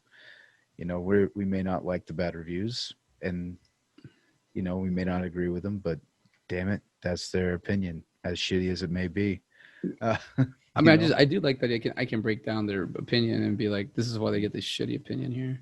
yeah, Um, I guess yeah, you're right. If anybody wants to kind of add something or tell something, I mean the comment section would be the part where anybody listening could add that's not there. yeah. If you want to add something that we missed or something that we needed to focus on more, so maybe Or if there's something about the movie that stands out to you that maybe didn't stand out to yeah, us, let us know why. That's I always like that in movies. There's always going to be one or two scenes that are just gonna be like, whoa, like that scene where he gets where he kills Ralphie. I mean, that was that threw me off. even yeah, even like almost 30 years later, it's still pretty cool looking. I think this is the practical effect with a little bit of CGI in there, like Jurassic Park. I think it Yeah, has a little bit of that. that's where they blew the budget right there. Yeah, it's all blew it wide All open, right, we George. got we got to make sure Ralphie looks terrible and awesome at the same time. I mean, he looks like a very metro man, so or he looks very city like It's stylish, almost like that guy only wears one outfit in every movie. He's like the that. full clothes. Like it's the shit. What are they called? The shoulder pads. He's got the shoulder pads and So everything. yeah, but okay, so I guess we started earlier, and I guess the next episode is going to be a three-peat. It's going to be Liam Neeson, Taken 1, 2, and 3. I got to start protecting our set of skills. I didn't even realize that Taken was 2008, and the Taken 3 was in like 2014. Right as John Wick was coming out. Yeah, Yeah, and then so we're Taken 2 is 2012, so it's like 8, 12, and 14. every They really years. need that many Takens? I mean, I man, I'm always saying, oh, I read this somewhere. I read this. I don't know if half this shit I say is true, but I definitely read it. Um, they said that Liam Neeson only agreed to do Taken 3 if nobody was taken in the movie. if no one was stolen Yeah, or like kidnapped, yeah. it's called Taken. Let's see I what don't Taken know. 3 is. Let's say about it. Let's see what Taken 3 does say about it. Let's see. Oh, he's in Men in Black International. Yeah, I'll watch that. I haven't seen It, it either. I want to give it a shot. It probably it looks would. bad, but so what do you think? Eh, yeah. I liked. I. It was not as good as Men in Black 3. I'll tell you that Men in Black 3 quite possibly may be my favorite Men in Black. Oh God, hell no! Really? Are we Yeah. gonna have to do Men in Black right now? Oh no. I mean, we can, but I'm just saying, as far as like, it's I'm it's messing with like you. the it's It's like the the one with it's like the fever dream of what Men in Black. the fever It's dream of. you It's know what cool. I'm I liked saying. it. Like it's got time travel. It's got better graphics. It's got Well, a little bit more CGI and practical effects. I do like that it has Will Smith again. Yeah, I do and like it has Tommy Lee it Jones, has even though Boris. he doesn't come out at all. And it's Josh Brolin. Yeah, The but stories, that was a good story though. It yeah, really was. I got. You had Andy Warhol. It was goofy, but it wasn't too goofy. Like it balanced. Whereas Men in Black International just kind of feel like went too goofy, but it did have kind of a tie-in to the story, That and movie. That movie kind of feels forced, though. The international one, it feels forced. I haven't Yeah, seen it, but here's a critic conversation, critic topic. It just feels forced because it looks like you're getting Thor, you're getting like the cast from Valkyrie. Ragnarok, and they're Yeah, just Valkyrie, and they're just putting it in there like, hey, look at these two people, and I think they're just forced it. But you do look at this, Taken 3, it couldn't be Taken, so they're clever. Like, we're gonna get that old bastard, we're gonna put him in here. Accused of a ruthless murder he never committed or witnessed, Brian Mills goes on the run and brings out his particular set of skills to find the true killer and clear his name. So yeah, the one was taken in the third one. At this time, it's just Brian Mills. They should just call it Brian Mills. All right, so where are we going? Where are we headed to? Because I did bring up John Lovitz. I would totally love to do John Lovitz movie. we do Dude, have Liam Neeson. we have Liam Neeson. Also, So there's if we're gonna do Liam Neeson, then we obviously have to do the Phantom Menace, and then Attack of the Clones. sure we are. I don't see no Star Trek on his. Whoa, what? Okay, well then, what about Batman Begins? Where's? Oh, you really want to do Liam Neeson? No, I'm just. I was like, if we're gonna do Liam Neeson, then let's do A Million Ways to Die in the West. Well, he's not the main character in that movie. Yes, he is. He's the main bad guy. But he's not. It's Seth MacFarlane's character is the main one. So we have to go with Seth MacFarlane. So we could do Ted and Ted 2. I love Ted and Ted 2. Ted and Ted 2. You got Giovanni Ribs. I feel the fact that quite a few movies. Yeah, dude, he's a good actor too. Gone in 60 Okay. seconds. Nick Cage. Okay. You're getting Nick Cage. Right. Where you going? Where you going with this? Where you leading me, brother? I think Giovanni Ribisi may be somebody to count. Let's because I'm saying with hitting Keanu Reeves and then hitting these two movies, we're probably gonna go probably comedy or something. The fact that these are the I feel like the Johnny Mnemonic is the movie's not as much as powerful as the topic. Yeah. But Giovanni Ribisi. Let's see. Boiler Room. Oh man! I remember when my dad rented that off paper. Dude, I will totally. I did not understand what the hell was going on with that movie. I would totally do that movie. I was just watching scenes from that, especially Ben Affleck's one scene in there. I'm kind of memorizing that. And that was like about stock trading, wasn't it? Like it was more about investing in bad investments. Just basically people telling other people they're going to give them, holy crap, they're giving them money and they don't pay them, kind of thing. But Giovanni is in not one, not two, not three, but he's in 4 Avatar movies that are coming up. Yeah, he was also in Saving Private Ryan. Oh, let's see here. Was he in Saving Private Ryan? Yeah, he was T4 Medic Wade. I think if we're gonna do something, we definitely should go with Boiler Room because he's the main character in that one.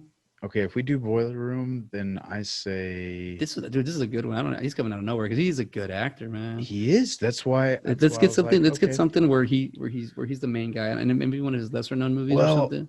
We could do that, or no, I just want to be where he's the main. Ooh. What about Suburbia? That's Richard Linklater. I actually saw that the other day.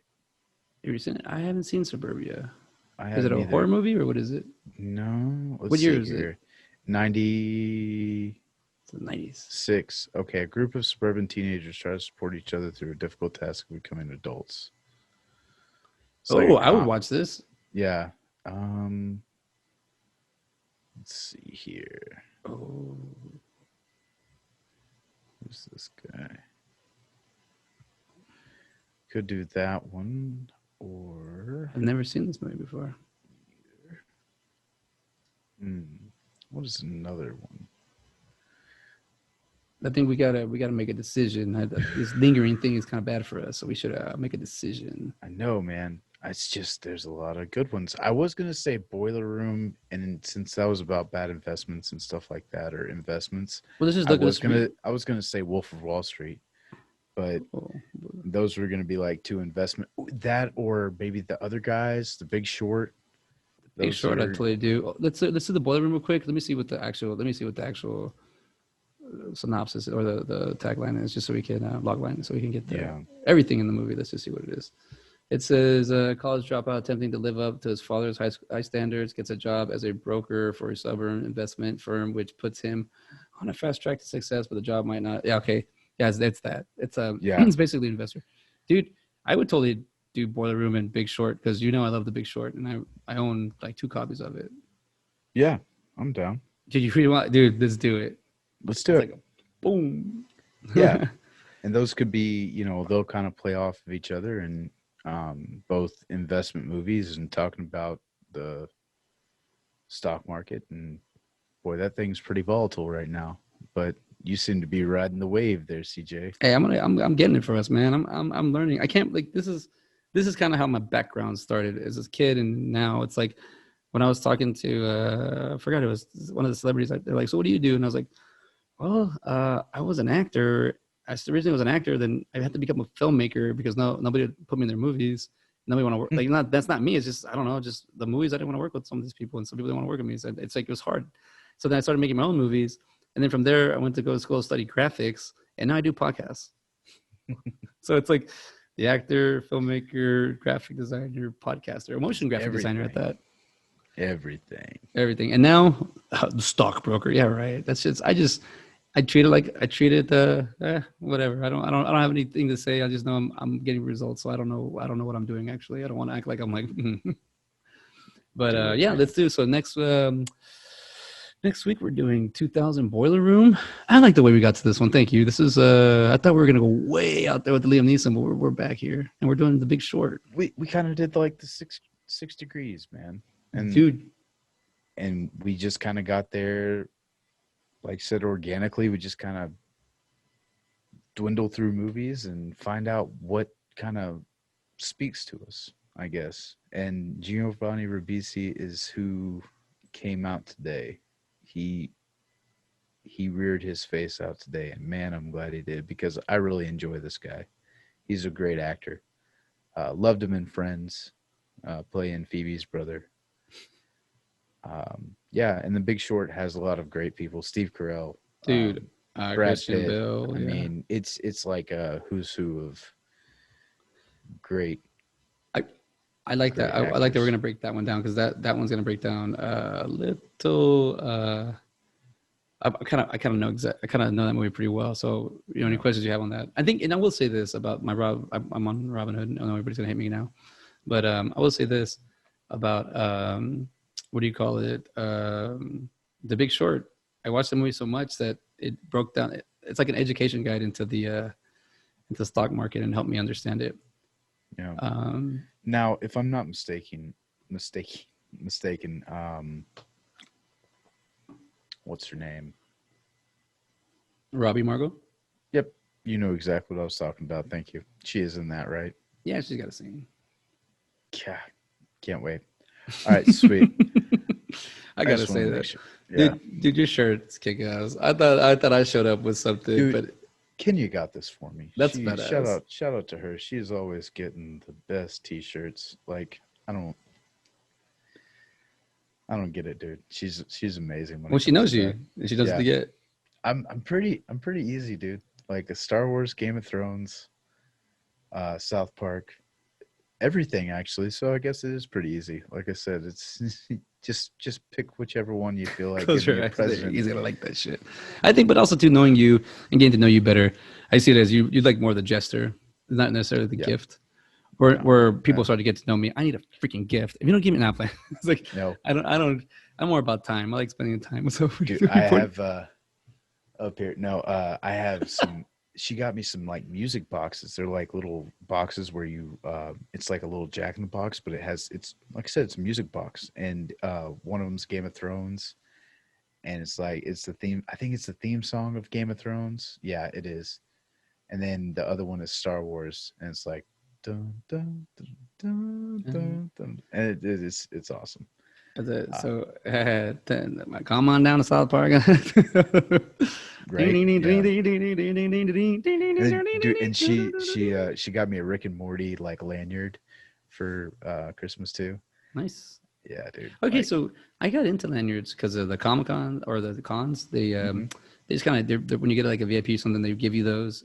Are those like a thing on the regular? I've only got them through the conventions. I haven't. So I got mine. I had a Domino's one that I got at a convention too. It was from 2016. It was like worn out, and I just really kind of enjoyed it. Like that's where I just always kept my keys, and I've had it ever since I've known Kenya. So she might have just assumed that I liked lanyards on my keys. Ah. But I think that's kind of where it came from. But those are kind of popular, right? People like those. Yeah, no, it's nice. I mean, I have it on my keychain. It just kind of makes it easier, and like I don't know why I started doing that, honestly. Well, let's finish. Let's end this episode. You explained to me because I'm pretty sure. I'm just confused. Yeah, this is fine. We wind down. Sorry, everybody. Ben and I have a conversation after we finish this. But lanyards just help you keep your keys around your neck. I don't do that, but I've seen a lot of people do it. I guess so you don't lose your keys. It's like what's the amount of keys that you have? That's a lot. Like where you need, because I would like. Like at what point do you become a janitor? Is yes, that what you're asking? because I would like, I have the. I would say 10 keys. You're a janitor. That's some power there, man. 10 keys. Yeah. Yeah, my mom. 10 working keys. Okay. 10 working weeks. 10 useful keys. All right. Well, let's key our way out of here, and we'll let the listener, they can find out. At least 10 pounds of keys. Wait, no. Keys. What are the quarters? No, the keys. Keys are kilos. Never mind. You need kilos of keys. I don't know. All right. Well, that's we're finishing officially the episode of Keanu Reeves. Thank you for listening. I'm CJ. And I'm Ben Garrett. And thank you for listening to Side by Side. Y'all have a great evening. Catch you on the flip.